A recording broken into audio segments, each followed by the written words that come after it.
Está ahí, atrás. Bueno, pues vamos a continuar con nuestro invitado del día de hoy, Cristian Bañuelos. Vamos a continuar pues con esta serie de charlas que tiene que ver con las aproximaciones artísticas, tecnológicas, científicas a la creación con lenguajes de programación, como les había planteado al inicio que se llamaría esta serie de charlas. Y bueno, Cristian, muchas gracias por aceptar compartirnos tu conocimiento el día de hoy. Cristian hizo su doctorado y su maestría aquí en el posgrado, entonces pues es conocido de muchos y muchas de nosotros. Y bueno, tiene un background de matemáticas. Él estudió en la Universidad Autónoma de Baja California, que, si puedo descifrar la afiliación, matemáticas aplicadas. Entonces, esta aproximación al trabajo de Cristian va a ser muy interesante porque pues viene de las ciencias. Cristian también es músico, eh, toca piano y bueno, ahora se dedica al desarrollo de software de tiempo completo. Y pues nos va a platicar también pues parte de este proceso por el que él ha pasado. No sé si ha sido tal vez al revés de lo que yo platiqué, que tal vez venga de las ciencias y entra al arte o viene del arte y entró a las ciencias, no sé. Todo este tipo de procesos, en el caso específico de Cristian, pues los iremos develando en su plática. Él nos va a compartir una práctica que se llama organización de ideas musicales por medio de sistemas modulares. Y bueno, otra vez, Cristian, muchas gracias que aceptaste la invitación. Y bueno, pues te dejamos aquí el espacio para que nos cuentes. Hola Hernani, muchas gracias. Hola Jorge, y aquí algunos los conozco, otros no, mucho gusto. Quería decirles que, bueno, va a ser una exposición, así que voy a estar hablando, pero en realidad yo quisiera que también hubiera diálogo en el camino, entonces en cualquier momento, o sea, como que no creo que sea necesario esperar hasta el final para las preguntas, o sea, porque voy a hablar de muchos temas y voy a tocar muchas cosas, entonces si dejamos todo para el final, a lo mejor luego se olvidan algunas preguntas o no sé qué, entonces los invito a que en el camino vayan preguntando con confianza a ver si podemos hacer como diálogo también, ¿verdad? Entonces, pues muchas gracias por invitarme. Y bueno, vamos a empezar. Sí, como Hernani menciona, yo vengo bueno, veo el chat, déjenme lo pongo. Voy a empezar compartiendo pantalla.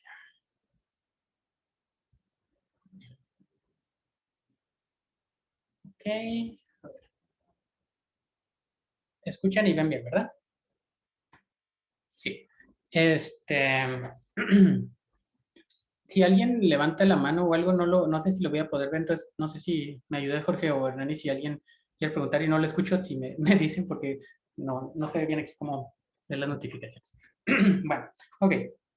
Entonces, como decía, la plática que les voy a dar hoy, o las ideas que voy a tocar, digamos, organización de ideas musicales por medio de sistemas modulares. Entonces, básicamente el tema general que quiero manejar es cómo, cómo manejar sistemas que son interactivos de varios puntos. O sea, dice musicales como tal porque ahorita estamos en un ambiente en tecnología musical. No sé si todos los de aquí presentes seamos de tecnología musical. Probablemente alguien sea de composición o de otras áreas, no importa, ¿no? Realmente, pero creo que a todos nos interesa la tecnología, como a utilizar recursos tecnológicos para la música, ¿verdad? Bueno, entonces, decía Hernani que mi perfil, ¿no? Entonces, yo estudié la licenciatura en matemáticas aplicadas y curiosamente yo me acuerdo cuando pues, a mí me gustaba mucho la música cuando estaba en la prepa, pero no, como que quería entrar a alguna carrera de música, pero también estaba esta barrera de que, pues, a pesar de que yo sabía tocar un instrumento y todo, todas estas cosas de que si no tienes el propedéutico de yo qué sé y no sé cuánto, entonces empezaba a complicar para entrar para mí nunca fue una opción así como tener la prepa de música para entrar a una carrera de música. Entonces, como que yo decía, ¿quisiera entrar a música o a matemáticas? Como que tenía esa intuición de algo de tecnología. No sabía en el momento cómo se llamaba, ¿no? Pero algo así como de tecnología con música. Entonces, al final fue más difícil entrar a música que entrar a matemáticas. Entonces, sí dije, pues yo venía también pues de la parte así que me gustaba pues, la ciencia y todo. Entonces dije, bueno, pues vamos a entrar a matemáticas y desde ahí de seguro puedo hacer algo con música, ¿no? Y sí, eventualmente encontré ahí un tutor que me ayudó a hacer mis loqueras. Hice mi tesis de licenciatura, se llamaba Estructuras Geométricas Asociadas a la Música Tonal, ¿no? Entonces, viniendo desde la matemática, quería yo poner algunas estructuras que de geometría, que no, cosas de álgebra abstracta, y, y ya hice mis pininos ahí con la música. En aquel entonces pues me costaba mucho trabajo el lenguaje musical porque pues si no estás dentro del área, luego a veces no te sabes los términos. Entonces cuando te pones a alguien de música, luego te tira viendo, no, eso no es cierto. Entonces fue difícil. Pero digamos que ahí empezó mi interacción entre los dos lados de la tecnología y la música, ¿verdad? Entonces, luego afortunadamente pues encontré la UNAM yo soy de Tijuana y estudié la carrera en Ensenada, en Baja California. Y en la UNAM, pues vi el posgrado de tecnología musical y dije, mira, y resultó que sí podía entrar, aunque no fuera músico de carrera, por el lado de la coyuntura, ¿no? De tecnología y música. Entonces, pues afortunadamente ahí, pues encontré un ambiente perfecto aquí pues, con todos ustedes, los que me tocó trabajar. Sí, es justo un lugar muy bonito porque puedes interactuar entre diferentes áreas, ¿no? Entonces, aquí traté de seguir un poco con mi tema de geometrías musicales. Si les interesa, puedo entrar un poquito más a detalle de eso, pero bueno, en general al final de cuentas era desarrollar un software que tomaba un input, una entrada de música y te regresaba un análisis de algún tipo, ¿no? Eso fue la maestría. Luego en el doctorado, inteligencia artificial y minería de datos aplicados al análisis musical. Les voy a ser sincero, digamos, este es un tema que sí me interesaba, pero también quería conseguir trabajo. Entonces, digamos que traté de buscar los temas que estaban como que me interesan y que estaban de moda para buscar trabajo. Entonces, no, pues que el machine learning, que el esto, que el desarrollo de software. Entonces, traté, mientras hacía el doctorado, pues de nutrirme todo esto para saliendo poder conseguir un trabajo, ¿no? Porque necesitamos dinero. Me imagino que ustedes también. Y ya, ¿no? Entonces, eso me llevó durante todo el proceso del doctorado, aprender muchas cosas y compartir muchos proyectos con pues, compañeros y amigos del posgrado muy interesantes, que son parte de lo que quiero hablarles hoy, ¿no? Entonces, digamos que yendo por un camino, pues salieron muchos proyectos y en ese, digamos, yo les voy a platicar hoy de mi experiencia acerca de cómo fue mi experiencia de desarrollar software, desarrollar proyectos interactivos, musicales y, y ver si algo de esto les puede servir a ustedes, ¿no? Ahorita que van a empezar este seminario y que hay diferentes, yo sé que aquí en el grupo vemos de todos los niveles, ¿no? Alguien que a lo mejor va empezando a programar, alguien que ya tiene mucho tiempo, alguien que a lo mejor ya tiene mucho tiempo, pero siente que le falta a lo mejor unas cosas como para sentirse que sí sabe, ¿no? O algo así. Y entonces, ahora mismo estoy trabajando de tiempo completo de desarrollo de software.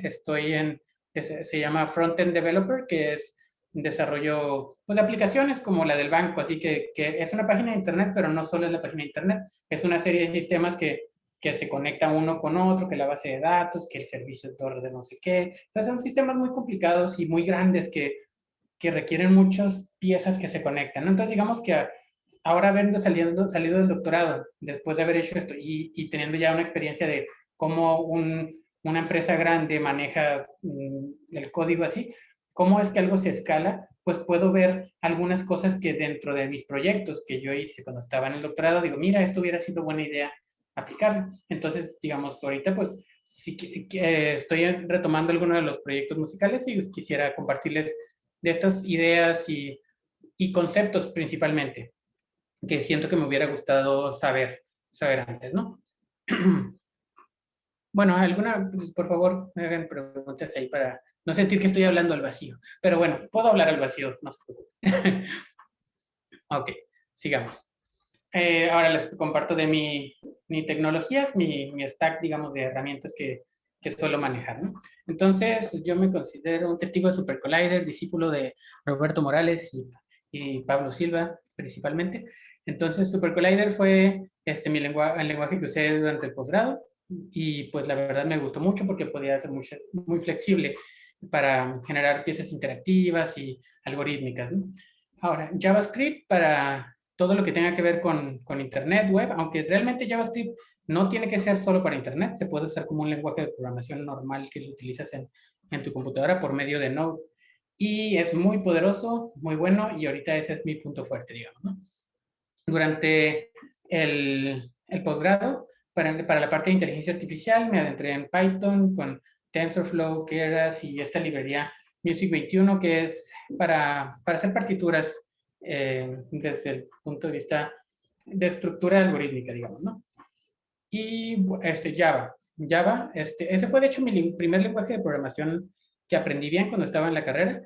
Y como yo creo que aquí muchos conocen y lo han manejado, Processing. Processing es digamos, una librería de Java que permite interactuar para artistas, digamos, ¿no? Principalmente. Y, y entonces, eso fue de los primeros que usé, ¿no? Y luego, claro, a desarrollar para Android, Weka y Wekinator. Estas son librerías de igual de inteligencia artificial para Java. También estuve explorando bastante tiempo en el posgrado C Sharp, que es principalmente por medio del ambiente Unity, que es un ambiente para desarrollar principalmente videojuegos, pero realmente puedes desarrollar cualquier aplicación. En su momento me llamó mucho la atención porque digamos que hacías tu programa y lo exportabas para Windows, pero también lo podías exportar para Mac, para Linux, para Android. Entonces tenía una plataforma para que tu código fuera reutilizado en muchos. Y por ejemplo, en otros idiomas a veces es un poquito más complicado, ¿no? Y tiene muchas librerías, está muy bueno. Arduino, pues por la parte de los sensores y interacción con el mundo físico, ¿no? Y bueno, por supuesto, vamos a hablar de esto un poquito más adelante, de los protocolos de comunicación. MIDI, OSC y bueno, y por qué medios se comunican, ¿no? Ok. Bueno, antes de seguir, sí quisiera hacer un pequeño pausita. Si alguien quisiera compartirme un poco de su experiencia de programación, qué intereses tienen, creo que sería bueno para mí, especialmente para las personas que no conozco, como para darme una idea como en qué están haciendo, si son más de programación o más de composición a lo mejor. ¿Alguien quisiera compartir, por favor? Digo, no sé si tengan algo que compartir o si, Este, yo sí aprovecho. por Eh, favor. No alcanzo a ver quién, es que soy nomás. Hegel Pedrosa. Ok, mucho gusto. Este, soy guitarrista. Ajá. Estoy desarrollando una plataforma web. Estoy en la maestría en tecnología musical. Que agrupe distintas prácticas postonales en el jazz, las sistematice, las adapte a la guitarra eléctrica mediante diagramas y generación de notaciones, ejercicios. Todo esto lo estoy implementando con JavaScript Ujú, eh, para dibujar de manera, digamos, rápida, intuitiva. Estoy usando P5JS ujú, y también me estoy adentrando un poquito justo como a el deep learning apenas, pensando en que también puede haber una extracción de información, que el usuario se pueda grabar, extraer los datos de lo que está ejecutando en la guitarra y luego generar un análisis y pisadas, diagramas y ejercicios a partir del input del usuario. Y básicamente, eso es lo que pues, ando haciendo. qué interesante. Eso me parece súper bien. Y pues con mucho gusto, si algún día necesitas ayuda, ahorita, digamos que ese es mi mero mole, ¿no? Ahorita el JavaScript y hay muchas cosas, me imagino que ya te has topado para hacer el render de la partitura y que el JavaScript y que el HTML. Hay muchas cosas y muchos puntos que tienen que conectarse para que queden bien, ¿no? Y más y con Machine Learning. Esta librería P5JS, de hecho, es eh, para los que si alguien no la conoce, es una versión como Processing. Processing es de Java y PT5 es la versión de JavaScript, digamos, ¿no? Que igual para los que a lo mejor no están familiarizados, Java y JavaScript no tienen nada que ver uno con el otro, ¿no? Nomás el nombre. Ok, pues muchas gracias, Hegel. Y sí, yo creo que a lo mejor algo de esta plática te puede ser de interés. Seguro. Ujú. ¿Alguien más quisiera? A mí me sirve mucho este tipo de comentarios porque así ya puedo imaginarme y hacer un poquito más comentarios que le puedan servir. Si alguien más quisiera compartir.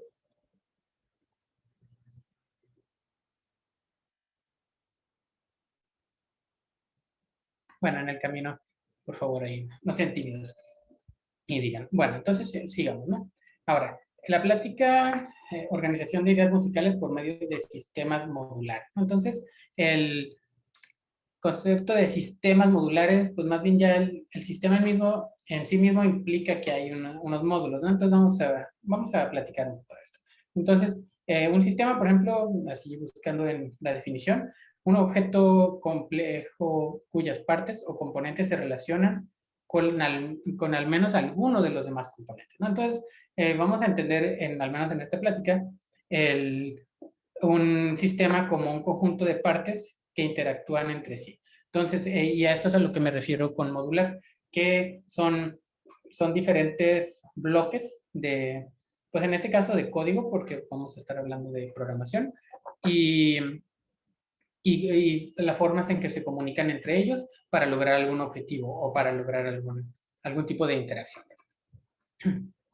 Entonces, hay varios conceptos de programación que yo creo que es importante tocar, que no salen inmediatamente cuando uno empieza. Si, yo me imagino si ustedes siguieron más o menos el mismo patrón que yo hice para aprender, no fue como que fui a la universidad a que me enseñaran a programar música ni nada, ¿no? Bueno, sí fui al posgrado, pero antes de eso era como, bueno, ay, mira, esa persona hace algo interactivo, ¿qué usa? Ah, ese programa, ay, vamos a ver cómo se usa. Y empiezo a picarle y que copio este pedazo de código y lo pongo aquí. Y empiezas a hacer como copiar y pegar, y para hacer no sé, algo, ¿no? Pero en ese copiar y pegar, luego a veces, pues en lo que uno va aprendiendo, no sabe exactamente qué es lo mejor y lo peor y todo eso, ¿no? Entonces siempre uno tiene como en la mente y dice, ching, bueno, es que yo no soy programador. Entonces a lo mejor, pues no importa, ¿no? O sea, como que está limitado, ¿no? Entonces, ¿qué es lo que hace que una persona, digamos que es programador, así como de carrera o no? ¿Qué tipo de conceptos son los que distinguen, ¿no? Bueno, pues entonces aquí les comparto uno de esos que después de haber pasado por muchas cosas dije, mira, esto es interesante, ¿no? En diseño de patrones, o más bien patrones de diseño en inglés, se conoce como design patterns. Estos significan como buenas costumbres, digamos, en la programación. Entonces existe lo que se llaman patrones y antipatrones. Entonces, los patrones, digamos que son las cosas que están aprobadas, como que es una forma de trabajar en la que hay un consenso en la comunidad de computacional o un consenso, digamos, que esto es una buena práctica y está aprobada que funciona. Y están antipatrones. Antipatrones son cosas que dicen, no, esto no lo hagas. Si haces esto, tu código va a ser bien difícil de mantener y va a ser muy difícil que alguien lo lea y va a ser... Entonces te recomiendan con familiarizarte con unos ciertos tipos de conceptos que te pueden ayudar a que tu código sea mejor. Y por mejor me refiero a que sea reutilizable. Reutilizable y escalable. Porque para cualquier tipo de proyecto, ahorita el que mencionas de la guitarra, ¿no? Tú tienes muchas partecitas que quieres el que dibuja la partitura, el que analiza, el que recibe el código, el que hace machine learning. Hay muchos pedacitos ahí que tienen que interactuar. Entonces, uno tiene que evitar en caer en ciertos antipatrones que va a hacer que eso se haga muy difícil de mantener. Y por difícil de mantener me refiero, imagínate, haces tu código ahorita y si por alguna razón o sea, por ejemplo, yo tuviera un proyecto y lo hago, si no lo hago de la forma, a lo mejor siguiendo ciertas buenas prácticas, pasan 2 años. Entonces, una de tus librerías, la que dibuja las partituras, la actualizan, ¿no? Entonces ahora cambia. Pero si tu código está muy acoplado, muy como revuelto, al tratar de corregir esa librería, se te va a echar a perder todo lo demás, y entonces necesitas dedicarle mucho tiempo en actualizar. Entonces, con unos buenos patrones de diseño, puedes evitar ese tipo de cosas. Imagínate que si tu código es modular, ahorita vamos a ver algunos ejemplos, si por alguna razón el de las partituras se daña o se actualiza, lo que sea, tú podrías intercambiar. Vamos a quitar esta librería y vamos a poner esta librería nueva que salió. La vamos a poner y entonces tu sistema no se afectó porque lo tenías bien delimitado las responsabilidades. El de partituras no sabe nada que no sea partituras. El de Machine Learning no sabe nada de las partituras ni le interesa. Entonces, al mantener las cosas separadas, te permite que aunque sea un programa, no es un programa que va a ser que a lo mejor que lo van a usar millones de usuarios ni nada, pero simplemente para ti mismo, para mantener tu software y poder usarlo y no sea algo que tengas que estar desechando y empezar de cero cada 3 años, 2 años, entonces funciona, ¿no? Entonces vamos a ver algunos ejemplos de estos patrones y antipatrones, ¿no? Aquí tengo este que se llama Spaghetti Code. Me imagino que algunos a lo mejor ya los conocen, otros no. Entonces, esto todo se los voy a pasar, los links para que los lean. Y entonces, vamos a ver cuál es. Ok, bueno, Spaghetti Code. Por ejemplo, no importa ahorita, voy a enseñar muchos diagramas y cosas, ¿no? Pero imagínense que serían como los diferentes pedacitos de código que hay, ¿no? Entonces tú tienes un código que llama al que dibuja las partituras, que llama al Machine Learning, que llama al no sé qué. Entonces tienes, ya sé cómo explicarlo perfectamente, a los que han trabajado con Pure Data. Qué fácil es que de repente tienes tus modulitos y se hace unos cablerías para todos lados que luego no sabes ni cómo debuguear, ¿no? Entonces, yo no soy tan de Pure Data, entonces a ver, Jorge David, aquí sí tú puedes opinar al respecto, pero digamos, cuando lo he usado, yo me acuerdo que yo a veces me gusta hacer como su cuadritos, o sea, agarra un cuadrito y digamos, tiene la entrada y toma 2 entradas, adentro hace un montón de cosas y al final tiene una salida.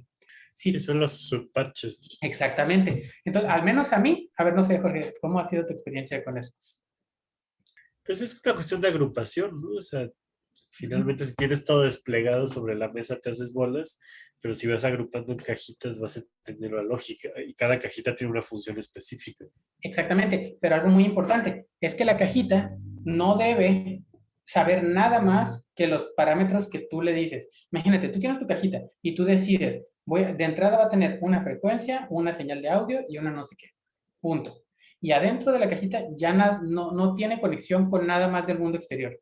Y la salida va a ser a lo mejor una señal de audio, ¿no? Entonces, estos subparches es una forma de evitar lo que se conoce como spaghetti code. Código espagueti porque está todo revuelto y no sabes si quieres sacar un espagueti y no sabes ni de dónde viene ni de dónde era. Si lo agrupas, digamos, es una analogía en Pure Data, ¿no? Con subparches, pues podrías tener de forma limpia, encapsulado qué hace qué y como tú dices, que tenga una función. No quiere decir que tengas que hacerlo todo con subparches, igual podrías tenerlo todo en uno grandote, pero siempre y cuando tengas algún tipo de compartimentalización. Ok. ¿Y qué es lo mismo que ocurre también con entornos algorítmicos donde vas creando objetos que vas llamando a través de clases, por ejemplo? Exactamente. O sea, en vez de tener 500 líneas de código, vas haciendo objetos que cumplen funciones específicas y las vas llamando a un código mucho más simple. Exactamente. Más simple en términos de cantidad de líneas. Pues. Ajá, y de flujo de información. No solo la cantidad de líneas, porque sigue siendo, digamos, yo creo que ahorita Pure Data va a ser el ejemplo perfecto para flujos de información, porque ya viene en diagrama. Entonces, fíjate, de hecho, vamos a hacer un programita aquí. Vamos a poner un espagueti. No sé cómo se llama espagueti. Ok. Ay, ¿qué pasó? Ahí está. Ok, entonces no importa. Ahorita voy a programar JavaScript porque es lo que tengo en la cabeza, pero no importa si no conocen JavaScript o si conocen porque, o sea, voy a hacer algo sencillo, ¿no? Entonces, imagínense, ustedes tienen una variable, A igual a 1. Y luego tienen otra variable, B igual a 2. Ok, entonces, algo que es muy común y con lo que empiezas, dices, bueno, voy a hacer una función que se llame sumar. Y toma sumar 2, 5. No, pero sumar número, ¿no? Sumar variable. Ya sé cómo ponerle. Por ejemplo, ustedes tuvieran un contador. Algo que quieren contar cuántas veces pasa algo. Pasó algo. Entonces aquí adentro, ustedes dicen, cada que pase algo, voy a poner que el contador sea igual a contador más 1. Ahí está, perfecto. Entonces ustedes en su sensor, no sé dónde, le ponen, pasó algo. Perfecto. Entonces cada que pasó algo, cada que llamas a esta línea, se le va a estar sumando 1, 1, 1, 1, 1, 1 a esta variable, ¿verdad? Entonces, esto es igual en JavaScript, en SuperCollider, pues digamos, no se escribe igualito, pero pero creo que se expresa bien la idea. Entonces, esto sería un antipatrón, digamos.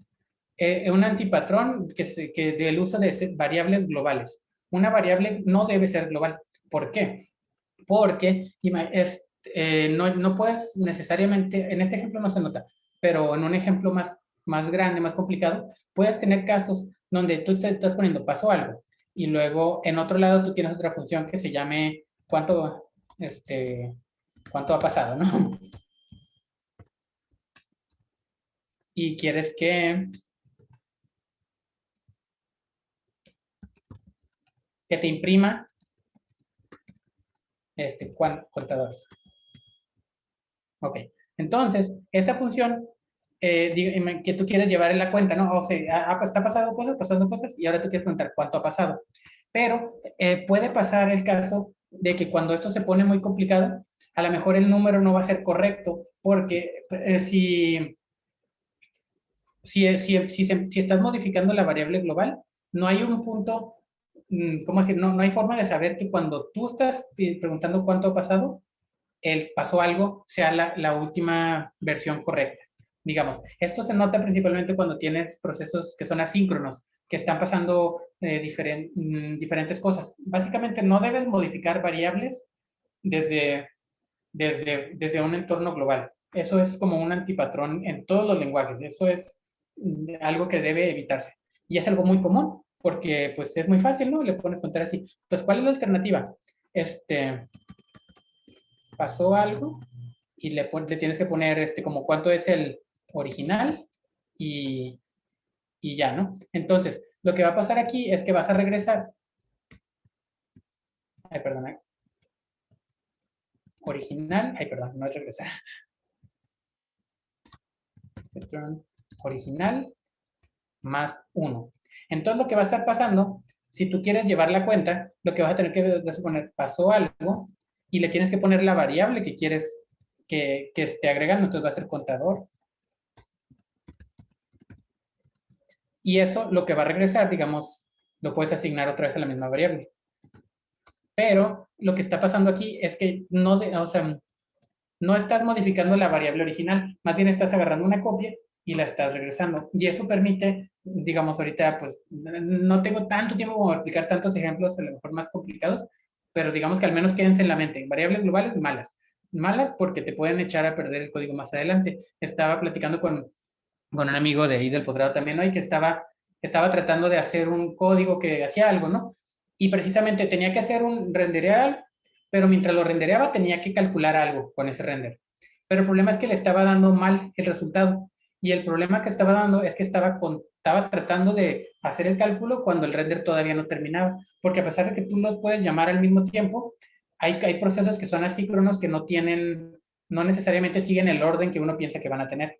Y para evitar este tipo de cosas, uno no debe tener variables globales. Entonces, digamos, concepto de ahorita, así como consejos para la vida. Ahorita vamos a entrar a cosas de música, ¿no? Primero quería hablar de cosas generales de programación. Díganme si está interesante, si no, o si quieren alguna otra cosa, por favor, ¿no? Que estamos en confianza. Entonces, variables globales, un ejemplo de un antipatrón. Entonces, modularidad. Ahorita, Jorge, tú bien decías que también cuando tienes programas orientados a objetos, como en el caso de Java, ¿no? Processing. Es una buena idea compartimentalizar en clases el tipo de códigos, pero es muy importante que las clases no tengan acceso a variables globales. Cualquier cosa que la clase haga tiene que ser autocontenida. Tiene que ser, entra, se calcula y sale. No puede ser que la clase por dentro tenga acceso a cosas que ella no es responsable. Entonces, eso es muy, muy importante, como establecer límites saludables en las relaciones y en la programación. Eso sería. Ok, entonces desacoplamiento. Entonces, esto, si lo buscan en inglés, pues, muchos de estos temas se usan mucho en inglés, no quiere decir que se esté bien, pero pues, en inglés lo pueden encontrar como decoupling. De hecho, desacoplamiento, busqué la traducción, ¿no? Pero no sé si se use así realmente. Entonces, esto es parte de lo mismo, de tener código que está acoplado o desacoplado. Entonces, por ejemplo, aquí hay un ejemplito. No importa el lenguaje, este JavaScript también, pero más bien lo que quiero es la idea, ¿no? Entonces, fíjense, ustedes tienen aquí, este sería un ejemplo de algo acoplado y algo desacoplado. Entonces, cuando algo está acoplado, quiere decir que depende mucho de la implementación, depende de los detalles y tienes que meterte como meterte hasta la cocina para agarrar la información. Tú no quieres que la gente entre a tu cocina si no la invitas. Entonces, no, todo si tú quieres algo, pues me mandas un mensaje y yo te lo dejo en la puerta. No quiero que el de Amazon, cuando venga a entregarme mi paquete, entre a mi casa para que me lo deje en la sala. No, ahí está mi buzón y ahí me lo dejas. Entonces, eso si el de Amazon entra a tu cocina para entregar tu paquete, eso es acoplado y eso está mal por obvias razones. Lo que tiene que pasar es que te lo tiene que dejar en el buzón. Eso sería algo desacoplado. Entonces, vamos a ver aquí este ejemplo, ¿no? Tienes aquí dos variables que se llaman vamos a hacer como una persona, ¿no? Como es una clase, persona 1, persona 2. Entonces, quieres, ¿cómo se dice? Actualizar el hobby de la persona 1. Entonces, la persona 1, voy a buscarme su hobby y le voy a actualizar el hobby nuevo, ¿no? Ahora, la persona 2, el punto hobby, digamos, quiere decir que voy a acceder a la propiedad de la persona 2 y le voy a asignar el hobby. Entonces, no tiene aparentemente nada de malo esto. Pues se lo estoy asignando y está bien. Pero ahora, ¿qué tal si en un futuro tú dijeras, cuando el usuario le voy a tener su hobby, quisiera que también me guardara como una variable de en qué momento pasó eso, como en qué fecha, al ponerle una estampa de tiempo. Si quisieras hacer eso y modificar este código, entonces que a cada persona que quieres modificar su hobby, tendrías que poner aquí otra variable que dijera, esto pasó a tal hora y este pasó a tal hora. Ok, ahora vamos a ver este mismo ejemplo, digamos, desacoplado. Y esto IOC se llama Inversion of Control. Quiere decir como inviertes el control. Acá tú le estabas diciendo explícitamente, quiero que esta persona tenga este hobby, quiero que esta otra persona tenga este hobby. Ahora no. En este ejemplo, existe una clase nueva que se llama Hobby Updater. ¿Y qué hace Esta clase no toma variables globales, tiene un método inventado ahorita que dice update. Update le das la persona que quieres que se actualice y el hobby. Entonces lo estás pasando como parámetros. Y entonces a esa persona le va a actualizar su hobby. Tú en esta variable update podrías poner un código reutilizable que te estuviera agregando, digamos, a lo mejor la fecha en la que pasó o formatear el código de alguna forma. Entonces, en vez de tener que estar cambiando muchas líneas de código, si lo encapsulas en un tercer modulito, te puedes ahorrar mucho trabajo. Entonces, el concepto que ahorita, un concepto de programación que podría ser interesante, digo, a lo mejor es no sé si les esté siendo interesante o no, pero es muy importante esto de los patrones, los antipatrones, y en este ejemplo, por ejemplo, no usar variables globales y tratar de tener como todo reutilizable y modular. En este caso, digamos, la ventaja es que tienes como que centras una función en una sola nueva clase que te permite reutilizarla. ¿Alguna pregunta? ¿Cómo les parece? Cuéntenme. Seguimos. Ok. Ok, ahora sí, vamos a ver. Diagramas entre sistemas. Ahorita más adelante les voy a platicar de algunos proyectos que yo me tocó trabajar.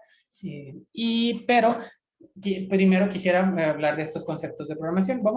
Les voy a mostrar algunos tipos de diagramas que pueden ser muy útiles al construir sus proyectos.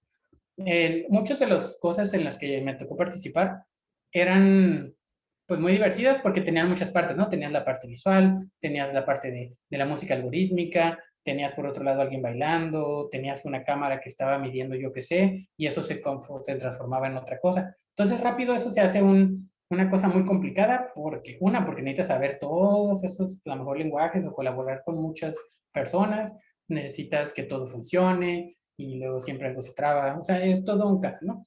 Entonces, uno de los consejos que yo creo es siempre hacer diagramas de cuáles son las partes de tu sistema. O sea, vamos a entender por sistema la pieza, ¿no? Vamos a hacer una pieza que va a tener música, visuales, a lo mejor un proyector y no sé, algo más, ¿no? Entonces, quería mostrarles algún tipo de de diagramas, ¿no?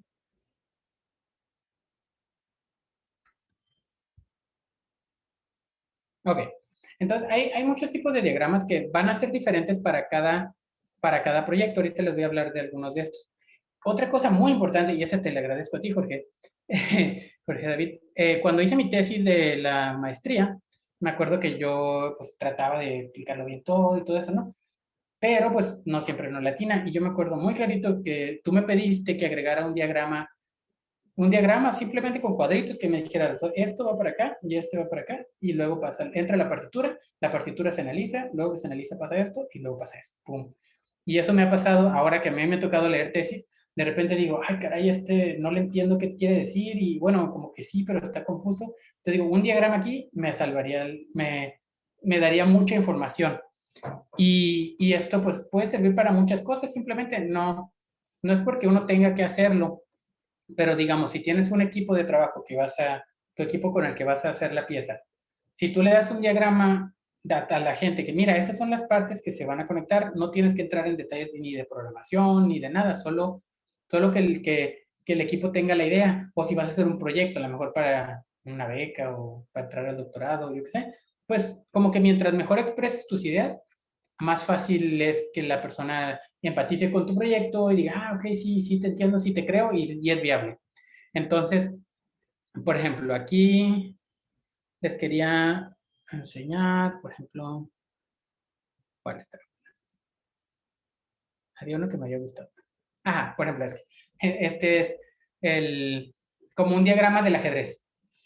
Del ajedrez. Claro, en los diagramas van a depender mucho de qué quieres expresar, ¿no? ¿Quieres expresar flujo de información? ¿Quieres expresar un estado, como de cambio de estado que está pasando? O depende, ¿no? Entonces, por ejemplo, aquí tienes el inicio. ¿Y qué pasa en el ajedrez? Pues empieza el turno de las blancas, ¿no? Entonces se mueve blanco, se mueve negro, se mueve blanco, se mueve negro. ¿Qué puede pasar en una de esas? Puede pasar que haga jaque mate y ya ganó. Este puede ser que haga jaque de no me acuerdo cuál, no me acuerdo mucho qué significa stalemate. Si alguien sabe, por favor, compártelo. Y que haya un empate, ¿no? Entonces, básicamente, este es como un flujo de estado de lo que puede estar pasando en un sistema. Entonces, es importante. Luego, este también está bueno. Se utiliza mucho para cosas web, ¿no? Pero a mí me agradó, pues me agradó porque algunas veces puede funcionar. Entonces tienes aquí una parte de un sistema, quién sabe qué están haciendo aquí, ¿no? De periodos, de estudiantes, clases y no sé qué. Pero digamos que lo que me interesa más bien decirles es cómo es el flujo en el tiempo. El tiempo va de arriba a abajo. Entonces primero, él dice, no, pues dame el identificador de no sé quién y le regresa un registro. Ya que tienes el registro, ahora dame todos los estudiantes de ese registro, ahora regrésate. Ahora dame el nombre de la clase y luego regrésate. Entonces, en el caso, por ejemplo, ahorita del sistema de la guitarra que me comentas, ¿no? Ay, perdón, levantaste la mano, Hegel, acabo de ver. ¿Quieres decir algo? Sí, igual Por algo favor. más o menos, Es que no vi cuando se levanta la mano como que ahí. Si pueden interrumpirme, no, si no los escucho, porque sí me interesa claro, la interacción. Ujú. igual Aldo veo que levantó la mano. Ay, por favor, sí, Yo más bien me dio la duda ya con latencia sobre las variables globales. vamos. Por ejemplo, yo estoy utilizando para processing una escala que es, pues, justo varía de acuerdo a un input. Entonces, a mí lo que me facilita mucho, en vez de estar poniendo como esta escala, Ujú, tener una variable global. En este caso le puse CP. Entonces, CP ya sé que es como una especie de píxel adaptado ujú. a un screen. Entonces, digo, también tengo otras variables globales que las he puesto globales porque en el proceso de estar construyendo código ha sido más fácil en vez de pensar cómo seguir desarrollando, decir, bueno, esto lo mando para arriba y ya me resuelve la problemática y sigo trabajando, ¿no? Y ya después pues pienso a lo mejor justo limpiar, Ujú, pero por ejemplo en este caso específico donde tú tienes un valor únicamente pues como un scale, ujú. ¿es necesario que sea una función? Ok, esa es una muy buena pregunta, porque fíjate, yo dije que las variables globales no son bien vistas, no son, no son una buena práctica, ¿verdad? Pero eso no quiere decir que no puedas tener un estado de tu aplicación. Por supuesto que necesitas tener un lugar de qué ha pasado en tu aplicación. Eso se le llama manejo de estado. Ahorita vamos a llegar un poquito más adelante, voy a hablar de algunas estrategias que sí son, a lo mejor que pueden ser útiles para ciertos casos, ¿no? Entonces, digamos, definitivamente necesitas algo que sea global para poder comunicarte, porque si no, entonces no puedes tener, ¿dónde vas a guardar tu información, verdad? Entonces, eso es una necesidad de tu aplicación. Entonces, hay formas de manejar lo que esto se le conoce como el estado de la aplicación. El estado es, digamos, todas las variables que están en un momento dado. Por ejemplo, tú tienes esta escala. Bueno, hay que hacer una cosa. Variables globales, me refiero a variables, cosas que cambian. Constantes globales, eso sí no hay problema. O sea, si no entendí bien si tu escala era nomás una cosa que estaba reutilizando. Si no cambia durante el resto de la aplicación, eso no importa. Las constantes globales sí son bien vistas. Las variables globales son las que tienen que ser manejadas con cuidado. Sí, es un valor constante. Entonces no importa, está perfecto. Eso puede ser llamado constantemente. Pero en cuanto a las variables, ahorita vamos a ver. Entonces, les pido por favor que cuando tengan una pregunta, si me interrumpan así en caliente, porque como no alcanzo a ver las manitas. Aldo, por favor. Bueno, bueno, es que son bastantes cosas. Échale. Bueno, bueno, sí, modularidad, bueno, es que a mí se me ocurrió este concepto para una pieza que estoy trabajando porque estoy con el doctor Jorge en una clase y se me ocurrió este concepto de música modular y, bueno, no sé si más adelante se va a abordar como este concepto de la modularidad aplicado a estos conceptos de creación musical con sistemas modulares. También, precisamente voy a decir eso de las constantes porque en JavaScript pues tiene tres maneras diferentes como de declarar variables que son var, let y const. Precisamente const es para definir algo que no, o sea, se puede modificar pero no directamente, sino que es un paso más largo, ¿no? Pero precisamente es const porque no se modifica. Y precisamente lo de el desacoplamiento era agregarle un método al objeto, no agregar un proceso, sino ya un método propiamente e ir modificando el objeto. Es más o menos eso, lo del desacoplamiento. Ese es un ejemplo de desacoplamiento, pero puede haber muchas formas. Digamos que por desacoplamiento vamos a entender que nadie sepa más, ningún objeto, ninguna clase sepa más de lo mínimo necesario para hacer su trabajo. Porque en este caso, digamos, la clase intermediaria es la que se encarga de un proceso específico de actualizar el hobby, por ejemplo. Entonces, es un ejemplo de cómo separar las clases y no es como mantenerlos encapsulados. Entonces, ahorita voy a hablar de algunos otros ejemplos de desacoplamiento, a ver si te parece, si ayuda, ¿no? Entonces, con lo que dices también de las variables JavaScript, ¿no? Constante, let y var, ¿no? Sí, cada uno de esos tiene sus formas de lo que significa, ¿no? Que si la puedes modificar, que si no, que si cuándo, que si todo eso, ¿no? Entonces, precisamente en JavaScript, ahorita voy a mencionar algunos ejemplos de cómo manejar esto de las variables globales, que sí son buena idea, ¿no? Entonces, sí, a ver, ¿qué más preguntaste? Sí, modular, variables. ¿Y qué más? ¿Qué fue lo primero que dijiste?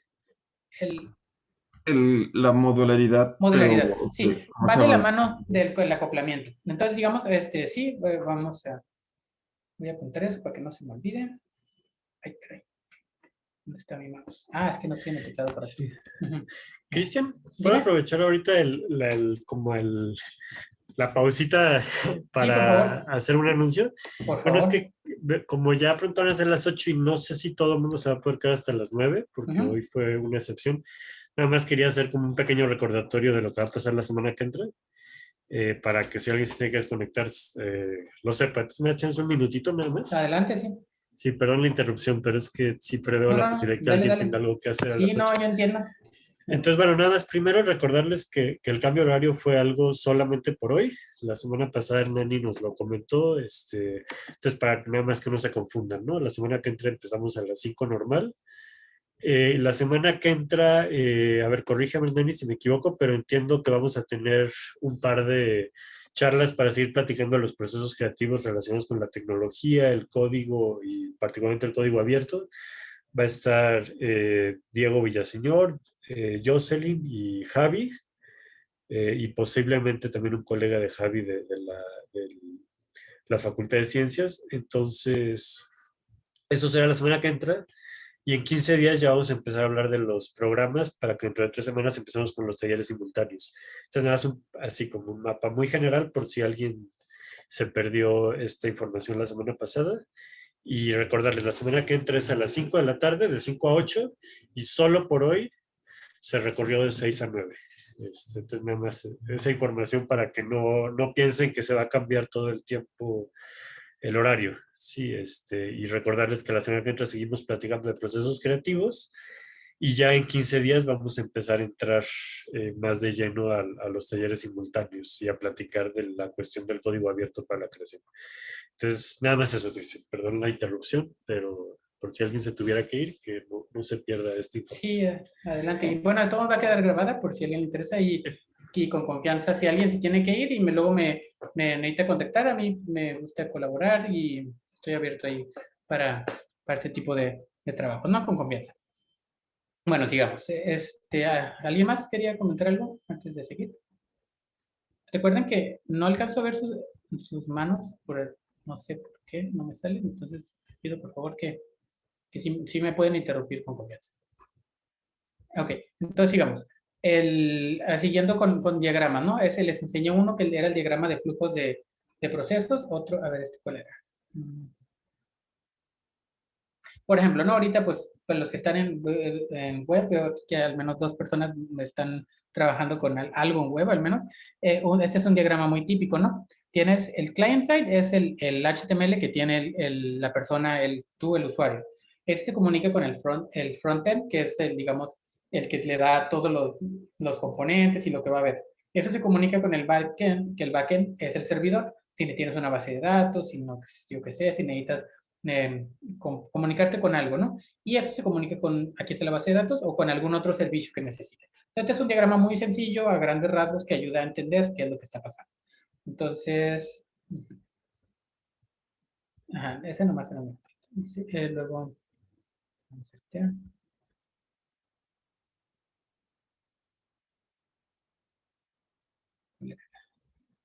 hay una imagen bonita que tiene una vez.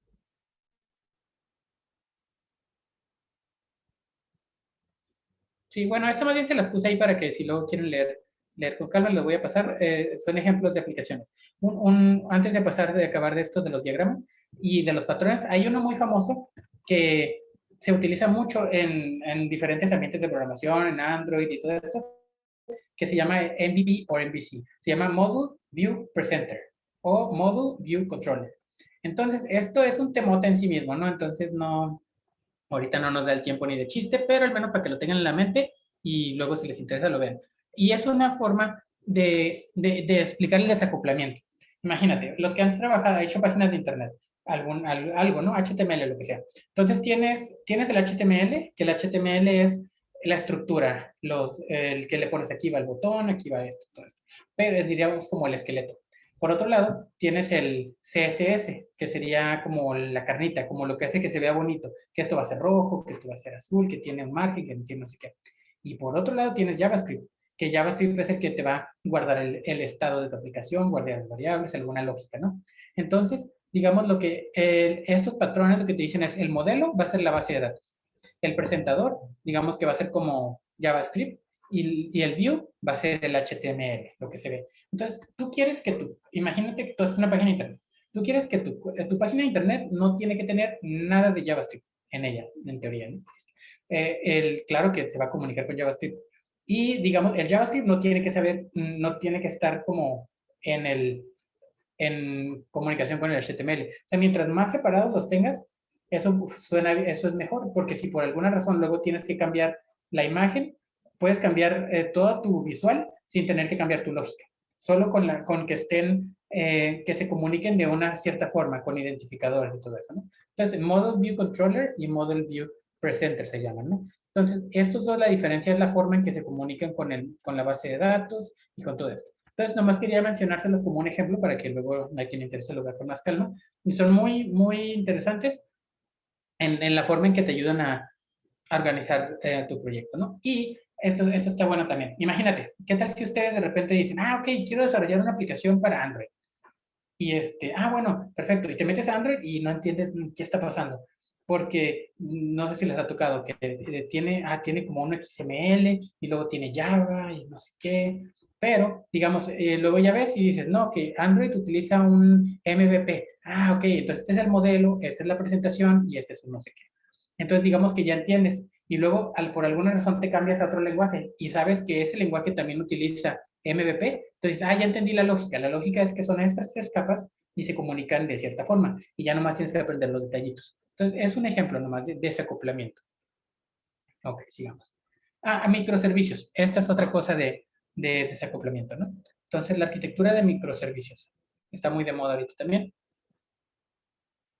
Ok, entonces, ese sería una que le llaman monolítica, ¿no? Arquitectura monolítica. Por arquitectura vamos a entender como la forma en que las piezas se ensamblan. A eso vamos a entender. Entonces, digamos, tienes aquí la interfaz de usuario, los datos y la lógica, todo junto. Y te comunica con un servidor y el servidor le da los datos. Y ahí está todo. Ahora, una arquitectura de microservicios, yo creo que eso se parece más a lo que hacemos acá en música, porque tienes un montón de partecitas que están comunicándose y cada quien es independiente. Tienes la interfaz de usuario, pero por ejemplo, para comunicarte con el que te autoriza para el de login, ese es un microservicio. Ahora, en el caso del que te hace las partituras, ese es otro microservicio. El que te hace el machine learning, ese es otro microservicio. Entonces, mientras más separado esté, más fácil va a ser para ti poder encapsular y comunicarte entre las piezas. Y, muy importante, reutilizar tu código para proyectos futuros. Porque si ya le dedicaste tanto tiempo a un proyecto, pues estaría bien que ese código te sirva para otros. Si ya tienes un pedacito de código que te analiza a lo mejor en la guitarra eléctrica y te hace no sé qué, dices, bueno, ¿qué tal si ahora en vez de la guitarra eléctrica analiza otro sonido? Pues nomás tendrías que sacar ese módulo, que sería un fragmento de código o yo qué sé, una clase, y la pones en otro lado y nomás le cambias la entrada y ya. Entonces, esa sería una ventaja de los microservicios. Ahora, las desventajas de los microservicios es que también mantener tantas partecitas, pues requiere tiempo, ¿no? O sea, sí tiene unos pros y contras, pero ahorita se los menciono como un concepto que existe. Sigamos. Ok, aquí está. Esa es la pregunta que ahorita estamos hablando. El estado de una aplicación. Entonces, definitivamente necesitamos un lugar donde podamos saber qué está pasando. Hace ratito el ejemplo que usé del contador, ¿no? Que tienes que llevar un contador de cuántas veces ha pasado algo. Pero el problema es que el manejar una variable global te puede hacer que la lectura y la escritura no estén sincronizadas bien. Entonces, aquí está, problemas con comportamientos asíncronos. Les voy a mostrar es un patrón que se llama Flux, que se utiliza en web precisamente. Se puede utilizar en cualquier lenguaje, pero yo lo he usado en React, este framework, ¿no? Entonces, aquí está. Lo que tú haces es que no es malo tener algo global. Lo malo es que cualquier persona pueda modificar lo global sin ninguna restricción. Eso es lo malo. Entonces, este patrón lo que hace es que tú tienes tu interfaz de usuario, ¿no? Donde estás el usuario le da clic o lo que sea. Ahora, tú lo que haces es, tú no modificas la variable. Tú dices, yo quiero modificar esta variable, entonces lo que tú haces es que haces trigger a una acción. Esta acción significa modificar variable. Entonces tú la mandas como a la línea, como si fuera el banco, ¿no? Quiero que modifiques esta acción. Entonces, eso se va a ir a una cosa que se llama un reducer. El reducer va a decir, ok, yo voy a modificar esa variable. Pero podría ser que por otro lado también le llegó otra acción que dice, yo quiero que me la digas o yo quiero que la leas. Puede haber muchas acciones y se manden todas al mismo tiempo. Pero el reducer se encarga de que ¿qué dice? Que se manejen en forma ordenada. Entonces, eso se pasa a lo que se llama un store. El store sería como tu variable global.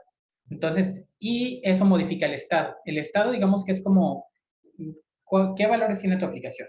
Tienes esta variable, y si el usuario quiere saber cuál es el valor del estado en un momento dado, siempre puede revisar el estado, siempre puede revisarlo. Pero para hacer modificaciones, tiene que, no solo la modifica, pide permiso para modificarla. Hey, necesito que modifiques esto, y manda una acción. Y luego acá el sistema que es una librería de código, o sea, no hay mucho, o sea, la configuras y ya lo hace, ¿no? Entonces, quiero que lo modifiques, lo modifica de forma ordenada y luego tú lo puedes consumir. Entonces, esto te da una especie de seguridad que tú vas a tener siempre el valor más actualizado. Y ya, ¿no? Y aquí vienen ejemplitos de cómo manejar el código. Hay otra cosa que se llama singleton. Ese no lo puse en el singleton pattern, que es un patrón que funciona como si fuera una variable global, pero una variable global como bien ordenada. Entonces, por ejemplo, singleton. Tienes un share resource y stored state, el estado, y tienes varios objetos que están consumiendo de ese singleton, pero lo hace de una forma ordenada que también funciona. Entonces, ya para el proyecto de cada quien, pues digamos, no quiere decir que esta sea la única solución, solo les estoy mostrando algunos conceptos que son importantes para tener en cuenta, ¿no? O sea, ¿cómo se le llama esto de guardar variables globales? Pues no, o sea, si tú le quieres decir a alguien de computación que te ayuda, le dices, no le dices, oye, es que tengo una variable global. Le dices, oye, es que estoy teniendo problemas para guardar el estado de mi aplicación porque no se está guardando como yo quería. Entonces él va a decir, ok, está trabajando con el estado, vamos a ver qué estrategias se pueden usar para que tu aplicación sea más ordenada y más mantenible, ¿no? Entonces, sigamos. Ok, API. Ya casi terminamos la parte más teórica y ahorita vamos a ver ya ejemplos musicales. Entonces, un API es un contrato de comunicación. Entonces, es una abstracción entre servicios. Es un contrato en la forma que las diferentes partes del sistema se van a comunicar. El ejemplo ahorita más fácil es una forma en la que tú le pides a un servicio que te comunique. Tú puedes tener, en el caso de la aplicación de la guitarra, imagínate que tú tienes un sistema que te calcula lo de Machine Learning y por otro lado tienes el sistema que te genera la partitura. Entonces tú puedes establecer un contrato de comunicación en el cual tú le vas a pedir los datos y tú, no importa en qué lenguaje lo escribiste, después lo puedes cambiar y no pasa nada. Entonces vamos a ver un ejemplo de un API. Este sería, se llama The Cat API. Entonces lo que hace es un servicio en el cual tú puedes pedirle fotos de gatos. Ahí está, ¿no? Entonces, digamos, esto tú un API en internet, normalmente te comunicas ella por el URL, digamos como ¿no? De Cat API Images Search. Entonces, cuando tú quieres comunicarte con un servicio, normalmente tú tienes que fijarte en la documentación y te dice ahí cómo es que tú vas a pedir el servicio. Entonces, a veces es así medio críptico, pero no pasa nada, pues nomás uno lee la documentación y ya, ¿no? Entonces, sí, dice, te comunicas a esta página, a este servicio, y luego le pones Images Search, y le pones el signo de pregunta, y esto es como, es estándar en web, ¿no? Una forma de pasar datos.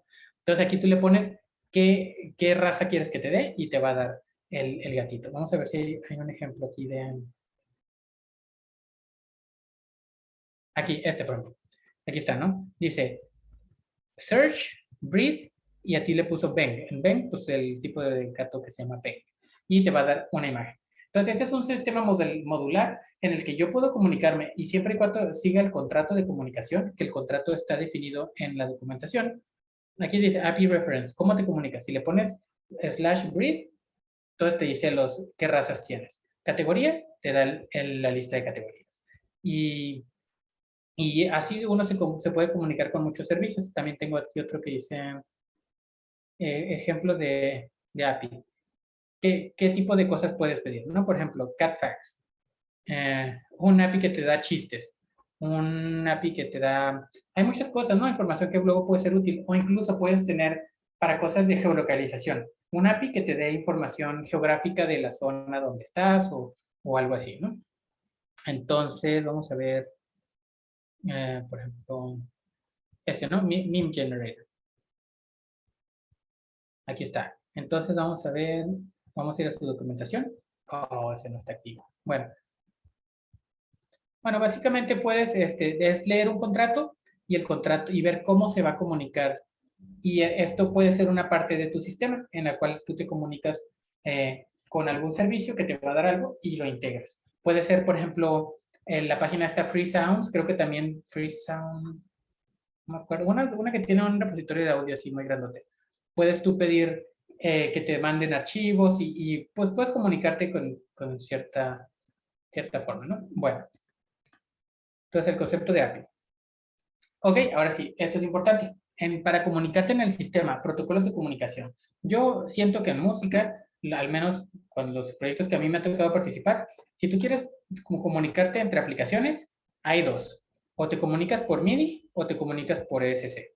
Entonces, la verdad, yo lo que siempre hacía era más bien era comunicarme por ESC. Entonces, los protocolos de comunicación son precisamente formas de mantener este desacoplamiento. Tú puedes tener una aplicación que hace algo, tú puedes tener tu aplicación en P5JS, comunicarte con SuperCollider o con Pure Data, no importa, siempre y cuando sigas el protocolo, el contrato de comunicación, ¿no? Con OSC o MIDI. Entonces, ok, entonces vamos a enseñarle.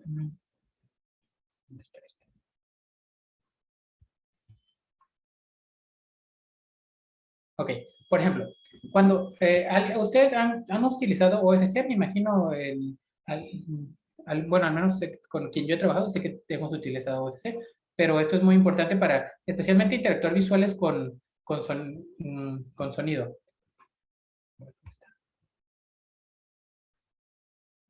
Por ejemplo, OSC con Processing, ¿no? Entonces, para comunicarte con OSC, desde Processing, JavaScript o lo que sea, normalmente te comunicas, si es local dentro de tu computadora, tienes que poner la dirección IP, te tienes que poner un puerto, y luego, normalmente lo que hacemos, pues es que nosotros hacemos nuestro propio contrato de API. El contrato sería, este programa va a estar escuchando aquí sensor, flex. Entonces quiere decir que la persona, el otro parte del sistema que esté enviando, tiene que poner sensor, flex, mandar, ¿no? Entonces, por ejemplo, un ejemplo de mensajes OSC. Sensor, acelerómetro, X. Esta sería la ruta, sería el contrato, y luego el valor que vas a mandar. Y este sería el contrato del Y y el valor que vas a mandar. Y ya. Entonces, este sería un protocolo que es sencillo y todo eso, y sirve para mandar información. Ahora, nomás quería mencionarles esto. OSC es un protocolo, pero que está encima de otro protocolo. Hay dos, se puede mandar OSC por TCP o por UDP. Esto es importante. Depende del uso. Fíjense. TCP contra UDP. El TCP es normalmente como se comunica todo por internet, pero es lento. Porque lo que hace TCP es Transfer Control Protocol, ¿no? Lo que hace es que manda el mensaje, el sistema que recibió el mensaje tiene que mandar un mensaje de vuelta que diga, hey, sí lo recibí. Y el otro dice, hey, gracias, de nada. Ok, entonces hay todo un protocolo, por eso se ve la manita así como saludándose. Y dice, esto se utiliza normalmente para email o para web browsing, porque tú quieres asegurarte que la persona recibió el mensaje. Ahora, para la parte musical, normalmente eso es muy lento. Nosotros queremos mandar mensajes rápidos y si un sensor se está moviendo, quiero estar mandando todas las variables del continuo para que se vea fluido, ¿no? Imagínate si quieres hacer trigger con un movimiento de una mano para que algo responda, pues quieres que responda lo más rápido posible. Entonces, esto utiliza normalmente en processing, en Java, ya dije processing en SuperCollider. Esto se comunica utilizando UDP. Esto no te das cuenta a menos que te vayas a la configuración, pero a veces es importante que conozcamos esto porque a veces sí se tiene que configurar. Entonces, UDP lo que hace es que solo avienta datos, avienta y avienta y avienta y avienta. Lo recibiste, no me importa, ahí te va otro, ahí te va otro, ahí te va otro, ahí te va otro. Entonces, digamos que no es tan confiable a lo mejor para cosas sensibles que necesitas asegurarte que la persona lo recibió. Pero si estás aumentando un montón de datos y de esos 100 se pierden 5, no te importa mucho, porque es un flujo continuo de datos, ¿no? Entonces, este es un ejemplo de protocolos que utilizamos para comunicarse entre sistemas. Entonces, OSC, el que conocemos y usamos, utiliza UDP o TCP, ¿no? Bueno, aquí menciono MIDI y WebSockets. WebSockets sería otro protocolo que se utiliza principalmente para aplicaciones como tipo chat, donde tú abres una conexión. No es como el TCP, que mandas y dices, hey, lo recibí, hey, gracias, de nada. No, este es un poquito diferente. Por ejemplo, Aquí está, en HTTP sería, lo recibí, gracias, de nada. Oh, ahí va otro, dame otro. Ah, sí, de nada, ahí va otra vez. Y te regreso, ¿no? En cambio, el de WebSockets, que sirve para algunas cosas, yo lo he usado para algunos proyectos, sí hay un handshake que le llaman como, oye, quiero hablar contigo. Ah, ok, yo también. Bien, tú, ya. Ese es el handshake inicial. Y lo que sigue, ya se quedó la conexión abierta y puedes estar mandando mensajes bidireccionalmente de forma más continua, sin todo este protocolo. Entonces, esto de WebSockets sirve para algunos proyectos. Yo lo he usado para algunos proyectos musicales también. ¿Y para qué lo uso? Pues para mandar información que quiero que llegue confiable y rápida, ¿no? Y por rápida me refiero muy rápida, o sea, no quiero que tarde más de 100, 200 milisegundos, no sé. Ok. Y vamos a hablar un poquito de paradigmas de programación. Eso también es importante. Cuando yo empecé a programar en Java. Y entonces, digamos que yo conocía lo orientado a objetos y programas en Java, pues todo es orientado a objetos, así es. Y processing es Java. Entonces, orientado a objetos, todo, ¿no? Entonces, de repente, llegas a Super Collider y en Super Collider hay unas notaciones que dices, ¿qué está pasando aquí? Eso no tiene sentido. Por ejemplo, el tener esto, ¿no? Tienes 1, 2, 3, lo punto do y o collect, ¿no? Collect, quién sabe qué, y luego le haces así y le pones aquí va una variable o arg, ya ni me acuerdo, arga, y luego le pones que a igual a más 1, no sé, lo que sea. Entonces, esta notación, por ejemplo, yo la vi y dije, no, pues yo no entiendo qué está pasando. Por orientado a objetos, sé que aquí es un método y que no sé qué y así, ¿no? Entonces ahí estoy aprendiendo todo un lenguaje a ciegas un poco porque, pues digo, así se usa en SuperCollider, ¿no? Y luego, más adelante, cuando no voy aprendiendo más cosas, en JavaScript me di cuenta que el paradigma de programación funcional se utiliza mucho este tipo de conceptos. JavaScript tiene precisamente métodos equivalentes a este. Entonces, digamos que si uno está familiarizado con los paradigmas generales, digamos, ahorita vamos a hablar nomás de dos, de orientado a objetos y programación funcional. Entonces, es más fácil moverte entre lenguajes, porque a lo mejor no entiendes todo lo que está pasando, pero si estás familiarizado que, mira, esto es como la de JavaScript que hace, en JavaScript tienes una función que se llama map o reduce, o yo qué sé, que se llama .map, y le pones ahí, ya le pasas una función que haga algo así. Entonces sería el equivalente, de hecho, el collect de SuperCollider es equivalente al map de JavaScript. Entonces, digamos, a mí me sirvió mucho. Digo, mira, si hubiera sabido que esto era programación funcional, no hubiera sufrido tanto, precisamente porque yo me acuerdo, cuando quería programar en SuperCollider, yo trataba de forzar a que todo hacerlo por clases, me ponía a tratar de definir clases, funciones, como porque no entendía que SuperCollider tiene la opción de hacer funcional, porque ni sabía que existía la programación funcional, entonces yo lo forzaba a que, no sé, como usar un martillo como un destornillador, ¿no? Entonces, por no saber y ya que entendí que la programación funcional se maneja un poquito diferente, dije, pues como que ya pude fluir más con el lenguaje. Entonces, digamos que les recomiendo, pues, leer de orientado a objetos y programación funcional. Especialmente si están en JavaScript, ahorita pues casi, JavaScript es multiparadigma, también Python, de hecho, y casi todos son multiparadigma, ¿no? Pero en JavaScript ahorita está muy de moda lo funcional, entonces está, y ayuda, el hacer programación funcional ayuda mucho para el desacoplamiento, pues para que tus clases sean más ordenadas, todo eso, ¿no? Entonces ese sería un consejito. Estos frameworks, ambientes de desarrollo, solo eso, una breve mención de que también existen ambientes de programa. No tiene uno que empezar a inventar el hilo negro, ¿no? Uno siempre quiere hacer todo para que, bueno, yo al menos, para que haga exactamente lo que quiere, pero existen algunos frameworks que son como ambientes de desarrollo que ya te dan muchas funciones. O sea, como si tú quieres trabajar, hacer una aplicación de Android, no vas a ponerte a programar comunicarte con el sensor en serial y yo qué sé. Entonces tú utilizas estos ambientes de desarrollo para utilizar sus funciones para hacer lo que tú quieres, ¿no? En el caso de web hay unos que se llaman Angular, Spring y Express. Pero bueno, este es otro tema. Yo creo que ahorita valdría la pena mejor avanzar para ver una parte musical. Ah, esto es muy importante, muy importante.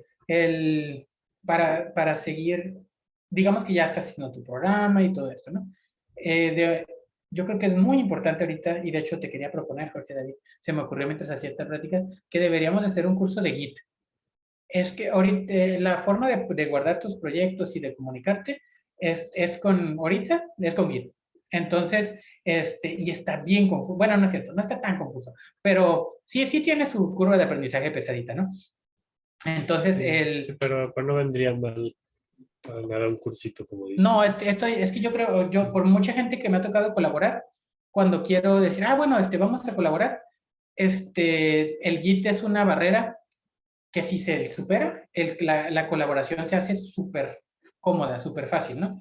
Entonces, a eso me refiero por version control, me refiero a, pues vamos a trabajar en equipo, ¿no? Entonces, digo, sí me ha pasado, me pasó que trabajamos en equipo, yo modifico el código, te lo mando por email y luego tú lo modificas y luego me lo regresas y ese es un desastre.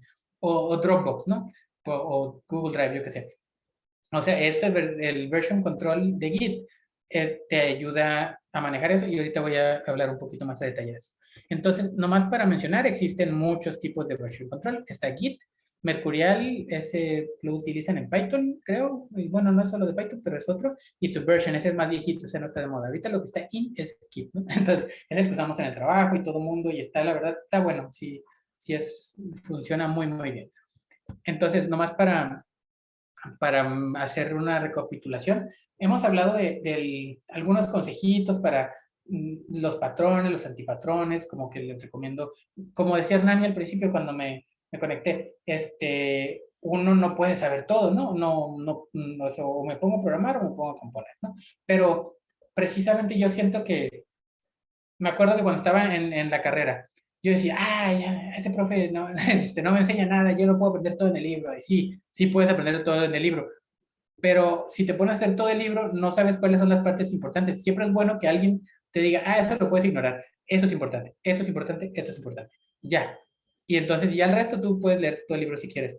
Pero entonces siempre es bueno que haya como unos consejitos. Entonces, digamos, la idea de la plática de hoy es como mandarles como palabras clave, que son cosas que yo he aprendido, que me hubiera gustado saber antes para entender mejor cómo estructurar ideas, ¿no?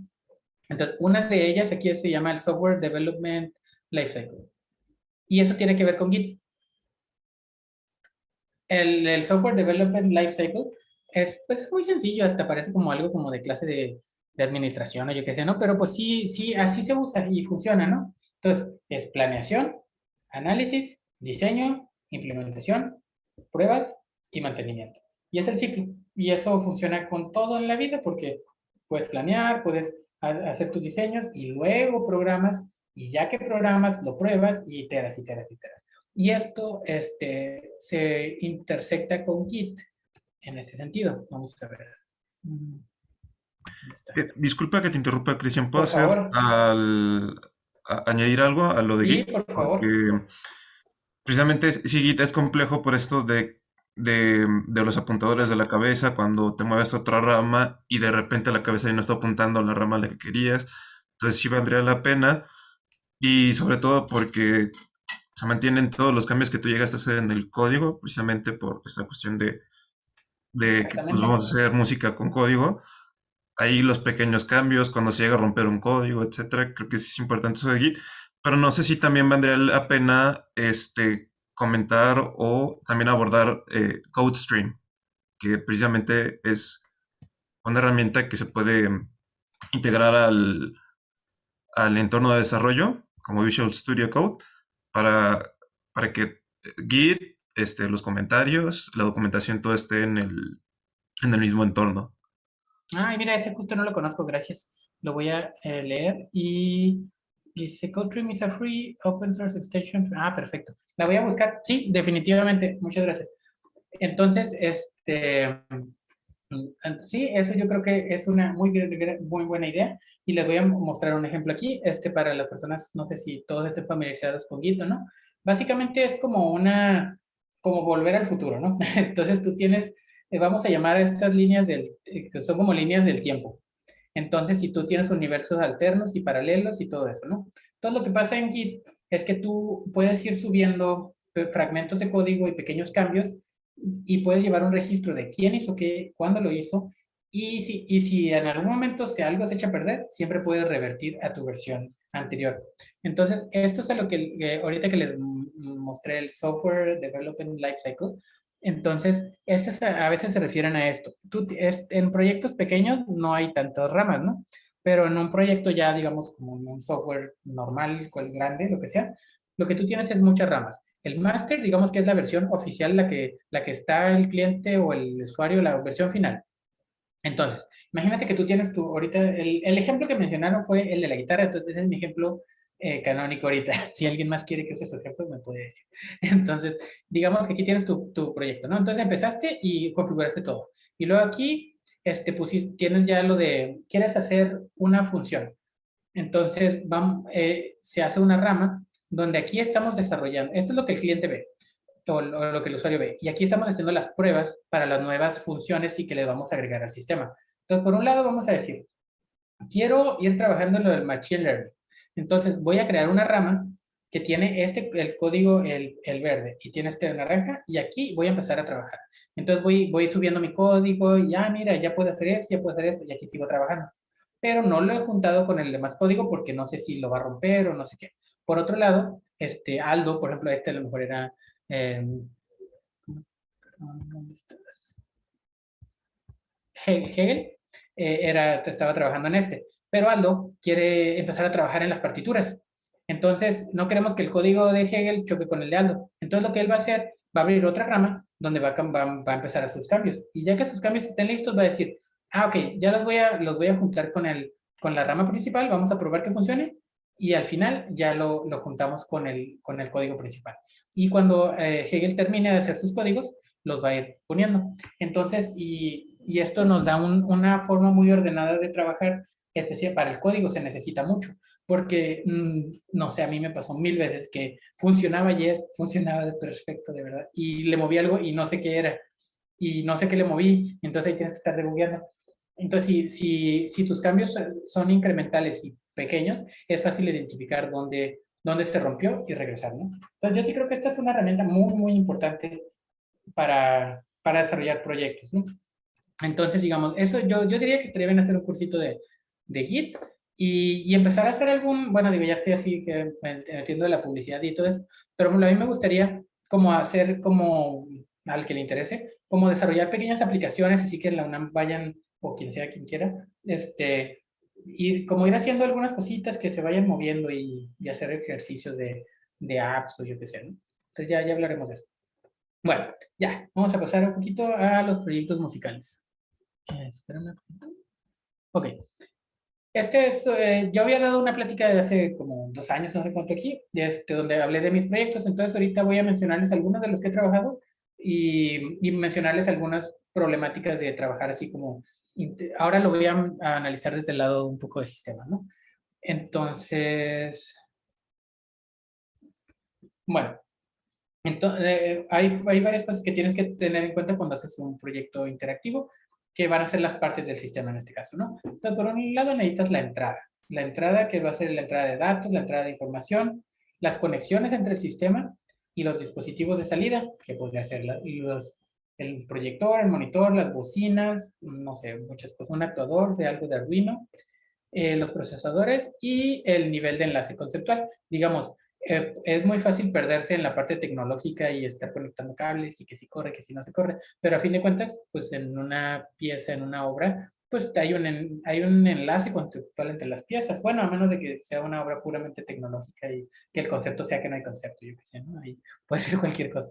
Pero me refiero que tienes que tener, bueno, yo creo que debe haber una idea que une todas estas partes bajo un tema, bajo una idea general y ver cómo se maneja, ¿no? Entonces, bueno, sensor, micrófono y etc. A los visores de realidad virtual que ahorita están de moda y ya. Esto ya lo hablamos ahorita, los clientes, protocolos, todo eso, ¿no? Audio difference. Ok, estos son algunos de los proyectos que yo he trabajado, entonces les voy a hablar de algunos de ellos que yo creo que son relevantes para este tema. Vamos a empezar con... No voy a hablar de todos porque siento que a lo mejor no todos son buena idea. Este era uno de mis primeros proyectos que hice, se llamaba coreografía auditiva. Lo que yo quería hacer en aquel momento, innovadorcísimo, wow. Quería que con los movimientos de una bailarina se generara música. Uf, en su momento en mi mente era súper revolucionario, ¿no? Pero bueno, pues ya es algo muy, ya que entré al mundo y dije, mira, pues es una idea que muchas personas hemos abordado o han hecho, ¿no? Entonces, pues bueno, nunca está de más el aporte, digamos, la exploración que uno hace, porque pues se da cuenta de muchas cosas. Entonces, en hay un videíto, ahí se los mando todo, a ver si todavía está en línea. Entonces aquí yo estaba con mi computadora, era Ableton en ese momento, y ella, la bailarina tenía unos sensores aquí que se comunicaban inalámbricamente con la computadora y luego hacían triggers algunos loops de Ableton, ¿no? Entonces, y básicamente yo quería hacer al principio algo muy complicado, que si hacía ciertos gestos, se hiciera trigger a cosas específicas melódicas y así, ¿no? Pero pues ya estando ahí, hay miles de cosas técnicas.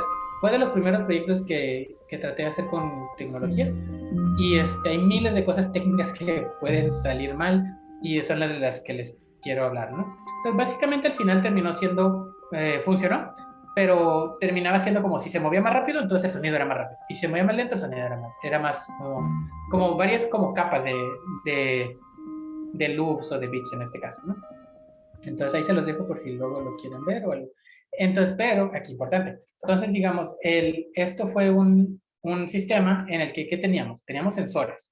Yo usé Arduino y para lo inalámbrico usé unos sensores que se llamaban XB y acelerómetro y tejidos, ¿no? Entonces fue todo un show hacer esto porque, pues, para empezar necesitabas ponerle baterías y al final quedó algo así como bien grande, pero sí mandaba la señal. El problema era que luego ya estando ahí debugueando, pasaba que luego los sensores eran 4 sensores, porque había 2 en la pierna, bueno, uno en cada brazo y en las piernas, y entonces cuando el protocolo que estaba usando, pues a veces no llegaban, como les digo, esto de UDP, no recuerdo que usara qué protocolo usaba exactamente, pero pasaba que no llegaban los datos, de repente llegaban los de las 2 manos, pero el del pie derecho no llegaba, como que se bloqueaban en la puerta, entonces había 2 sensores que tomaban la iniciativa y los otros se quedaban. Entonces, en mi mente, o sea, por mucho que yo trataba de debuguear, había conceptos que yo no entendía que hacían que el desarrollo fue bastante complicado. Pero fue muy interesante la exploración de esto. Entonces, digamos, aquí tenemos que si fuera un sistema, ¿qué sería, no? Por un lado tenemos los sensores, de la parte tecnológica, la comunicación serial con la computadora, en este caso estaba comunicando con Ableton Live por medio de OSC, y entender cómo funcionaban los acelerómetros. Y las partes, desde la parte conceptual, pues tenías la parte musical y la parte de la danza. Entonces, en mi mente, el proyecto, yo quería que tú tenías ciertas expectativas, quería que ciertos gestos del movimiento hicieran cierta cosa y otros gestos hicieran otra. Pero en aquel momento, pues yo no sabía nada de Machine Learning, nada, entonces terminaba siendo como un switch nomás, o sea, medía qué tan rápido se movía y se abría una capa, una ventana. Y si las piernas no se movían, entonces hacía otra cosa. Entonces al final quedé satisfecho, obviamente, me estuvo muy divertido hacerlo, pero como que dices, changos, o sea, te topas con la tecnología y tus limitaciones, y entonces uno va aprendiendo, ¿no? Y ya para más adelante nunca más quise volver a hacer un proyecto que tuviera sensores, que tuviera que soldar, ¿no? Entonces, y luego, curiosamente, sí retomé esto, ahorita se los... Entonces, no los voy a hacer en orden, porque creo que vamos a fluir con este. Este fue, desde los últimos que hice en el doctorado, cuando fuimos con este proyecto, el intercambio, como MUXIC, que fuimos a París como parte de intercambio entre la UNAM y la Sorbonne. Entonces, este fue como la revancha, digamos, ¿no? Entonces, aquí ya estaba en el doctorado, ya sabía más cosas y dije, perfecto, ahora sí vamos a hacer la revancha. Entonces, teníamos aquí a la bailarina Y tenemos a María Clara en la flauta y Florentán en las percusiones. Y yo aquí con la computadora, ¿no? Entonces dije, no vuelvo a usar sensores, ¿no? Entonces, ¿ahora qué está de moda? Bueno, las cámaras. Entonces resulta que, como ya yo creo que todos conocemos, el Kinect o estas versiones de cámara pueden capturar los movimientos y con con procesos de Machine Learning, pues ahora sí puedes grabar que si estos gestos hagan algo y si otros gestos hagan otra cosa, ¿no? Entonces digamos que esta fue como la revancha de mi parte y vamos a ver. Bueno, está largo, también ahí se lo dejo para que lo vean. Pero, bueno, y en este caso también fue difícil, como fue una cosa improvisativa, fue un proyecto que se hizo a distancia para empezar y en aquel tiempo antes de la pandemia parecía muy raro, pero bueno, supongo que ahora es bastante normal. Bueno, entonces se van haciendo igual ciertos triggers de sonido, ahora es generado por Super Collider, digamos, y el sistema pues modular tenemos aquí partes que sí se conectan con la tecnología, pero no todo se tiene que conectar con la tecnología. Aquí, por ejemplo, la flauta está siendo procesada, el sonido de la flauta, por el movimiento de Bomi, así se llama la chica. Entonces, cuando ella se movía a ciertas cosas, el procesamiento de audio afectaba a la flauta. Y en este caso el tambor es un sistema aparte de la tecnología que él está respondiendo, él está, como digamos, sí había como una especie de composición más o menos, al menos de la parte de percusión. Entonces digamos que este es un sistema, no todo tiene que estar con tecnología, ¿no? O sea, hay unas partes que están en tecnología y otras cosas que son ahí más no sé, más orgánicas. Bueno, ahí se los dejo. Y fue muy divertido hacer eso. Entonces, que usamos el Kinect como sensor, entonces ya no quería usar sensores, ¿no? El Wekinator, esto es de Java, bueno, se puede usar en proceso, y clasificaba por medio de OSC, cuando se comunicaba con protocolo OSC para analizar los sonidos de la flauta y luego regresaba a Super Collider y generaba el sonido. Entonces ese fue un sistema interesante y pues tuvo sus retos, ¿no? También. Vamos a ver por otro. Ok, este estuvo bonito también. Fabián hace mucho que no lo veo. Fabián, un compañero del amigo del posgrado. Este es un ejemplo opuesto, digamos, ¿no? No todo tiene que ser con tecnología. Entonces aquí nosotros queríamos hacer un proyecto. Ay, pero aquí no tengo video. Bueno, se lo platico. Era un proyecto en el que queríamos estábamos de moda como data bending, esto de procesar imágenes, hacer el glitch y hacer como procesamiento con ruido y así, ¿no? Entonces, teníamos la idea de las bocinas portátiles tipo como las del metro y proyección de fotos. Entonces, con las fotos se procesaba no, perdón, pero todo se hizo fuera no en vivo, ¿no? En tiempo real. Y teníamos dos bocinas y entonces nos pusimos las bocinas y caminábamos por el escenario, como haciendo una espacialización en vivo, mientras la proyección de las fotos iban expresando alguna cosa, ¿no? Entonces aunque ahorita no tengo video, aparte el video no serviría mucho porque creo que el chiste era en la experiencia, ¿no? De cómo se estaba moviendo. Pero digamos, este fue un proyecto bonito porque el concepto era lo que mandaba y la tecnología ayuda. Entonces, normalmente estoy acostumbrado a trabajar al revés, o sea, como que estoy tan metido en los cablecitos que se me olvida el concepto y eso no me gusta mucho. Entonces, esto estuvo divertido. Vamos a ver el otro. Ese estuvo interesante. Bueno, todos están interesantes, pero para el tema ahorita de sistemas y de interacciones, ese estuvo bueno. Punto y coma. Era con, ¿cómo se llama? Elsa Oviedo. Entonces, me invitaron a participar en un proyecto y este sí fue muy modular, porque ellos ya tenían, digamos, casi todo andando, pero les faltaba una parte. Era una instalación en el en la cual tú entrabas a un cuarto, había un micrófono. Entonces tenían este texto, ¿no? En la pared. Entonces, querían que mientras tú empezaras a hablar, las letras fueran desapareciendo mientras tú leías.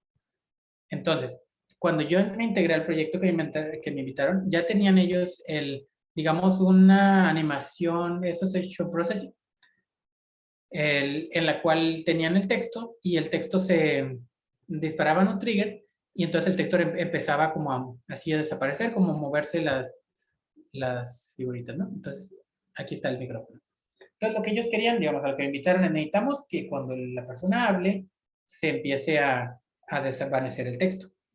Y esto fue un buen ejemplo de algo modular porque cuando yo llegué, la persona que ya tenía el código de visual, ya tenía el trigger, o sea, yo necesito nomás que me mande la señal de cuando la persona está hablando. Entonces en Super Collider, digamos que a mí me tocó procesar el audio, calibrar que cuando entra el sonido, se genera algún tipo de gate, una banderita que sí está hablando, no está hablando, que está hablando rápido, que no sé qué. Entonces se empezaban a mover las cosas. Y funcionó muy bien, porque yo no tuve nada que ver con lo visual y el visual no tuvo nada que ver conmigo. Y no de que no nos comunicáramos, más bien como que la línea estaba bien dividida, pero de una forma constructiva, pues o sea, no quiere decir que no me importa lo que el otro está haciendo, más bien establecimos como un contrato de qué estoy esperando yo recibir y qué necesito que tú me envíes y se envía. Entonces, eso fue un buen ejemplo de un proyecto que tiene pues desacoplamiento, ¿no? ¿Qué es? Vamos a ver qué más. Les menciono. Es que esto no tengo video. Entonces. Bueno, ay, yo creí que sí tenía video. A ver, se lo voy a. Este es importante, el de orquesta de Machine Learning. Déjenme ver si encuentro el videito. Creí que sí lo había puesto.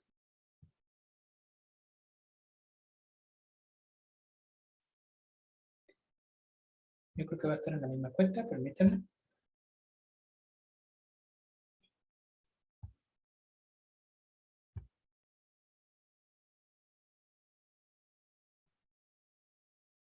Ah, mira, aquí está el de Fabián. Ese es el de destrucción de la memoria. Nomás no había puesto el. Ok, este. Ok. El, el que llamó Orquesta Machine Learning. Es un proyecto, nunca lo presenté así, digamos, como en una obra ni nada, pero es algo que estuve trabajando. Entonces, la idea era que el Leap Motion, por si alguien no está familiarizado, es un sensorcito que lo pones en el escritorio y te hace un render de tu mano. Bueno, no un render, te reconoce tus dedos y tus articulaciones y te lee bastante bien tus movimientos. Entonces te da puntos en el espacio que hacen esto. Entonces, digamos que la idea era ser como un director de orquesta o virtual en la cual tú pudieras controlar con tus gestos sonidos de alguna cosa, en este caso de una orquestita, ¿no? Entonces, lo que usaba aquí era el Leapmotion para la captura de datos, el Wekinator otra vez, que es el mismo que utilicé ¿cómo se llama? En el de la danza, la segunda versión, y hacer una regresión de Machine Learning, como para calcular los diferentes estados y Super Collider para comunicarse algorítmicamente con la parte musical. Entonces, voy a poner esto. Vamos a ver.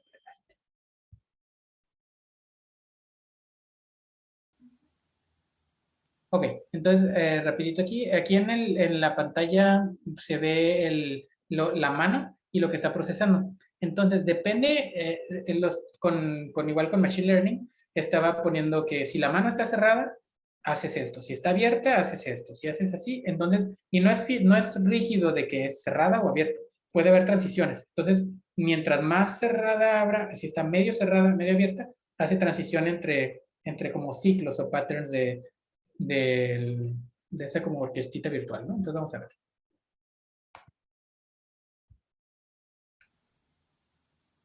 Ok, ahí está la mano.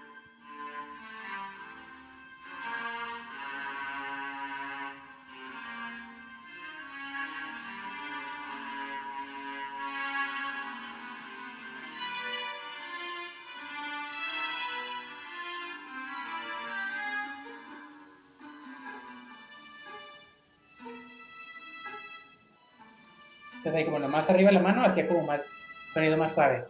O bajaba la mano y sonaba más fuerte o algo así. No me acuerdo exactamente.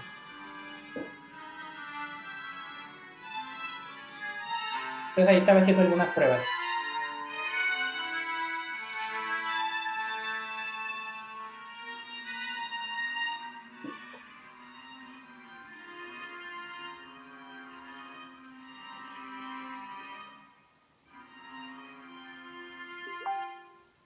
Vamos a ver el otro. Ah, mira, ahí suena.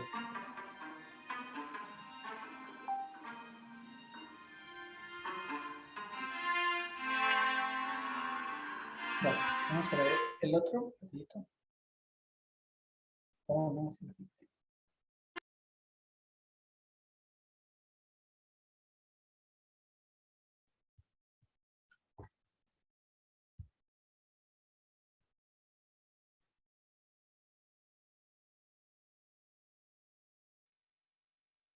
Ah, este era un cursito en línea que tomé de esto, el Wikirator, y creo que esta fue la... Ahí estoy grabando en la salida MIDI.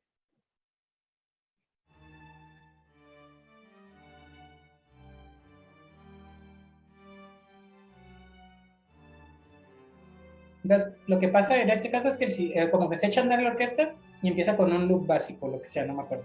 Y ya después va respondiendo a los entrenamientos que están con ese Wikinator.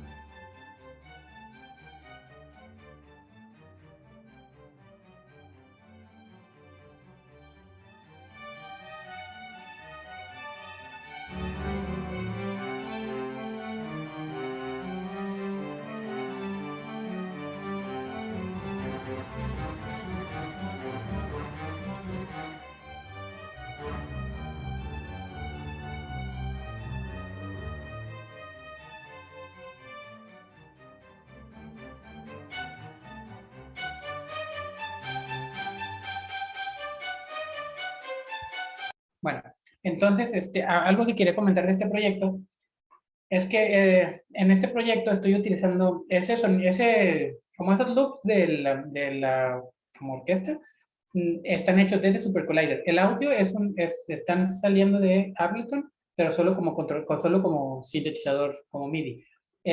La secuencia de números está siendo calculada en Super Collider. Entonces, yo había hecho, a esto me refiero con modularidad. Yo en algún curso de alguna clase con Roberto Morales hicimos una librería chiquita en la cual yo le podía poner como, bueno, dame tantos acordes con tantas cosas en tal tonalidad y con no sé qué. Entonces yo le pasaba como unos datos básicos y me sacaba un pedacito de música, ¿no? Entonces ese lo hice para un proyecto antes de este. Entonces, cuando llegó a este curso, digamos, que era de Machine Learning, y dice, no, pues que tú le das unas entradas y te das ciertas salidas. Como yo tenía ya esta librería que yo había hecho para otro proyecto, pero sí la tenía desacoplada, digamos, sabía exactamente cuál era el contrato que yo decidí para que se comunicara. Entonces pude enlazarla fácilmente a esta librería.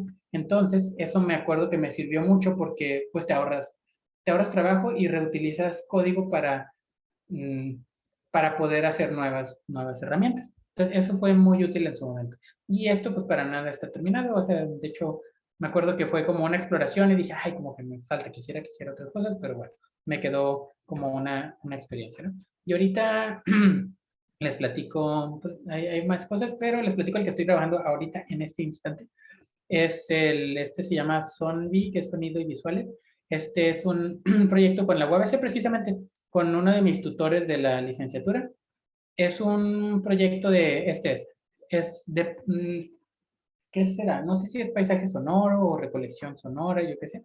Pero lo que es una aplicación en la cual tú grabas con tu celular o subes audio y subes un video y perdón, un sonido y una imagen. Entonces le das clic a una cosa y ahí tienes pues alguien grabó este sonido, quién sabe quién, y grabó ese sonido y subió la imagen.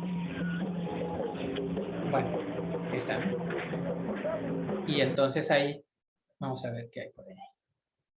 Están aquí en San Diego y no sé qué. Entonces, tenemos muchos sonidos. Vamos a ver.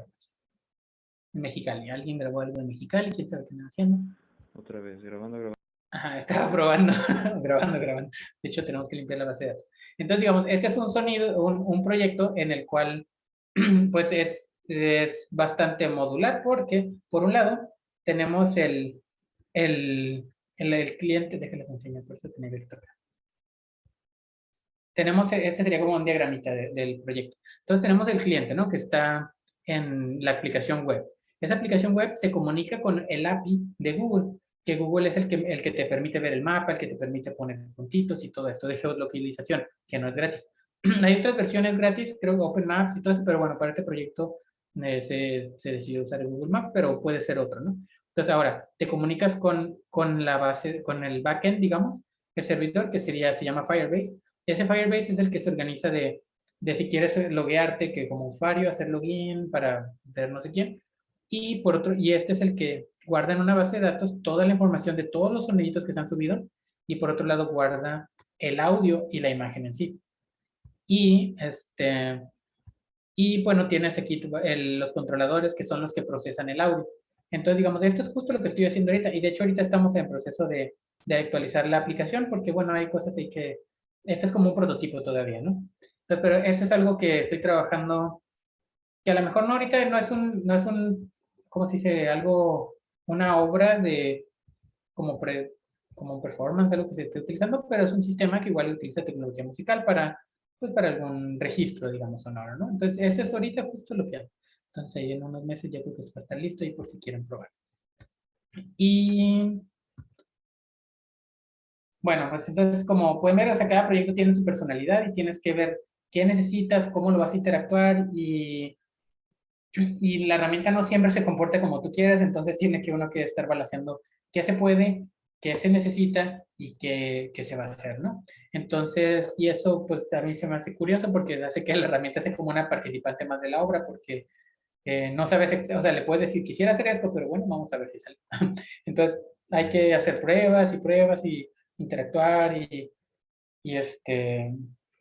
pues analizar. Entonces hay mucho que rascarle en la tecnología, ¿no? Entonces digamos que ahorita pues quería platicarles de mi experiencia, de algunos proyectos que he participado. Ahorita quisiera seguir con otros nuevos, con las nuevas cosas que sé, pero pues quisiera que esto les haya dejado algo interesante y por supuesto siempre estoy ahí disponible. No sé, les puedo dar mi contacto si quieren colaborar con algo o necesitan algún apoyo para sus proyectos, con mucho gusto. Entonces, Jorge, yo creo que hasta aquí la voy a dejar para ver si alguien tiene algún par de preguntas o si ya nos vamos a dormir todos. No es cierto. Mira, no se fueron tantos, quedamos 14.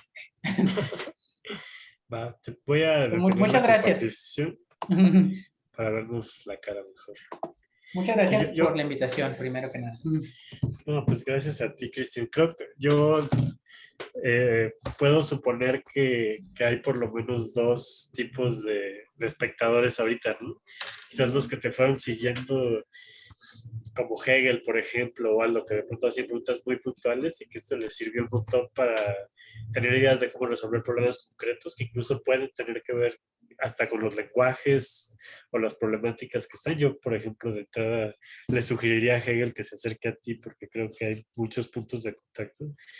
Y hay otras personas que quizás iban siguiendo y entendiendo ciertas cosas y tal vez no entendían muchos tecnicismos, tal vez no entendían del todo qué es OSC, incluso qué es protocolo de comunicación. Pero creo que es muy útil pensar en esta idea de la modularidad, porque finalmente en los proyectos que vamos a estar desarrollando, pues hay muchos niveles, ¿no? Muchos niveles de comprensión de las cosas y también muchos niveles de expertise, ¿no? Porque tal vez algo que no enfatizaste ahorita tanto, pero lo enfatizaste el año pasado en la conferencia que diste. Digo, ahorita lo mencionaste, ¿no? Pero también la modularidad creo que se da a nivel de equipos de trabajo, ¿no? De la idea de que hay personas que tienen diferentes expertices y entonces tenemos también que generar protocolos de comunicación, ¿no? Como para decir, bueno, si yo le digo a Enrique o a Hernani, do central, pues tal vez Hernani lo codifique como una línea a la cual le tiene que poner un cierto número, 64, por ejemplo. ¿Sí es 64? Sí, ¿verdad? No, allá no me No, acuerdo. 60, 60. 48 y 60, 60. 60, 72, etcétera. Ven, aquí hubo un error de protocolo, ¿no? Y tal vez para Enrique sea una nota sobre un pentagrama y para alguien más que tenga oído absoluto es una frecuencia determinada, ¿no? Ujú. Por ejemplo. Entonces creo que también está bueno esos niveles de inspiración que nos deja tu charla, ¿no? O sea, como distintas formas de que esto nos dé ideas de cómo aplicarlo a nuestros proyectos. Y pues eso está muy bueno, porque además hoy vimos dos charlas distintas que desde distintas perspectivas, pues se aproximan a una pregunta que a mí me parece importante para este espacio, que es, ¿qué implica pensar la música desde una tecnología basada en códigos y algoritmos, ¿no? Que es muy distinto que una tecnología como un sintetizador modular, donde tal vez está basada en picar botones y entender cómo modular perillas. O sea, es otra lógica. O sea, me refiero a un sintetizador físico. Eh, y pues eso, no sé, como que me quedé con esa reflexión ahorita, ¿no? Como pensando en cómo esto puede tener distintas repercusiones en aspectos que vamos a estar trabajando dentro de algunos meses. Y que además creo que algo muy importante respecto a la modularidad y los protocolos de comunicación es que vamos a estar trabajando en diferentes entornos, ¿no?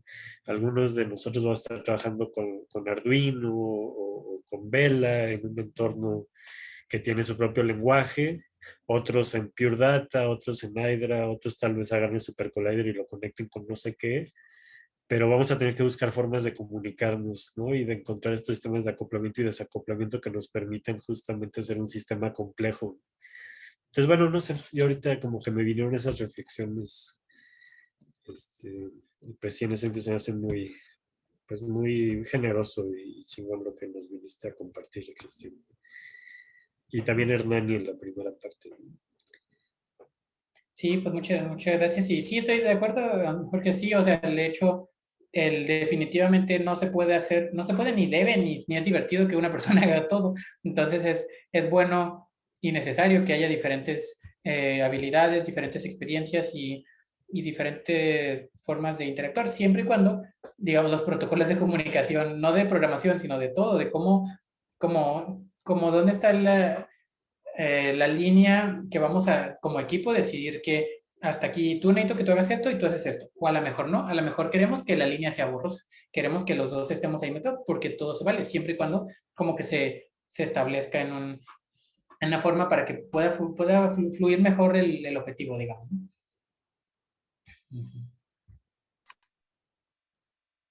Yo tengo una duda.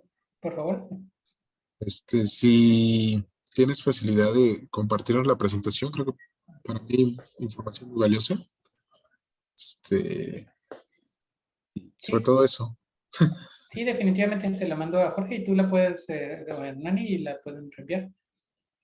Ahí, más que nada los links, digamos, las palabras, porque digo, no tiene tantas imágenes, no tiene imágenes, pero digamos para que puedan leer un poco más de los temas estos.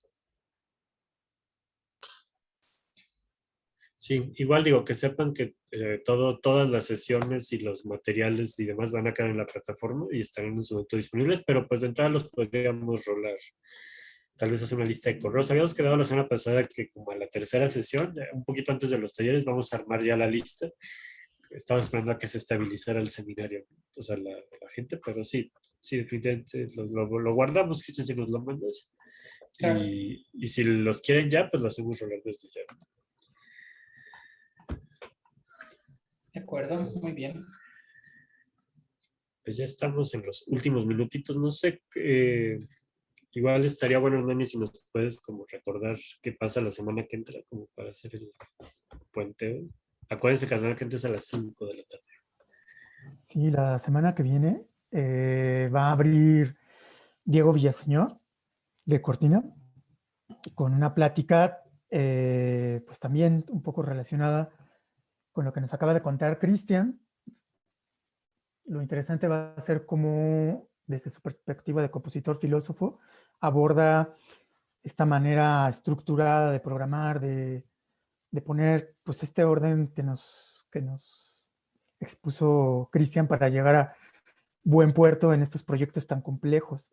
Luego Jocelyn Muñoz nos va a hablar de su proyecto de maestría que está por concluir desde una perspectiva también de como instrumentista, pianista, que desarrolló en la maestría en tecnología musical una instalación sonora que tiene muchos componentes de programación, que seguramente estos conceptos que nos compartió Cristian hoy los reconoceremos, tal vez los va a llamar de manera diferente, pero es como un proyecto artístico de investigación del posgrado. Y para cerrar, bueno, tenemos la plática que nos va a dar también Javi Góngora, que está en el doctorado en tecnología musical, y en diálogo con Micho, que es un colaborador de Javi, el también antiguo tutor, me parece, en el ámbito de las matemáticas, el arte, la ciencia, la programación. Entonces vamos a ver 3 perspectivas, 3 aproximaciones a esto que vimos pues el día de hoy, ¿no? Que fueron 2. Entonces, pues vamos a continuar como esta introducción para lo que viene después, ¿no? Que será trabajar en los talleres con 3 softwares diferentes. Y sí, pues eso es lo que vamos a ver la próxima sesión. Va, que va, pues otra vez gracias, Cristian. Les pido que le demos un aplauso a Cristian por su presentación y a Nani también por la primera parte. Gracias, Armeni, también. Y pues nada, nos vemos la próxima a las 5. Tengo una duda, Jorge, no importa si te Sí. interrumpo. ¿Cuál era el No. contacto de Cristian? Porque no sé si lo pasó, lo dijo, pero... No sé, ¿lo puedes echar al chat, Cristian? Pues, Sí. ahí está. Busquen a Cristian, además es muy bueno ayudando a resolver problemas de una manera muy fácil y muy directa. Sí, con confianza escríbanme y ahí vemos cómo podemos ayudarnos. Y pues también invitado, Cristian, si tienes chance y te quieres dar una vuelta hacia las sesiones finales de cómo se arman los proyectos, creo que estaría muy bueno ver cómo desde tu experiencia puedes dar algunos tips Definitivamente. de resolución de problemas. Definitivamente. Muchas gracias. Y gracias a todos por quedarse tan noche, que la diferencia de horario sí está fuerte, aunque no sea tanta. Bueno, Sale. pues no sé si hay otra cosa en el o se levanta la sesión por hoy. No, pues gracias, Cristian, por aceptar la invitación y sería todo. Sale, con mucho gusto a todos y buenas noches. Gracias. Cuídense, descansen, bonito fin. Nos vemos. Gracias.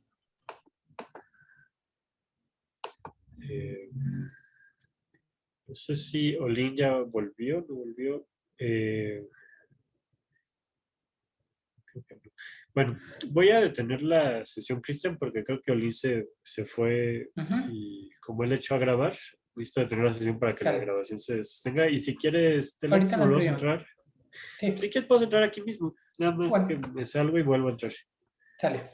Va, órale, chao.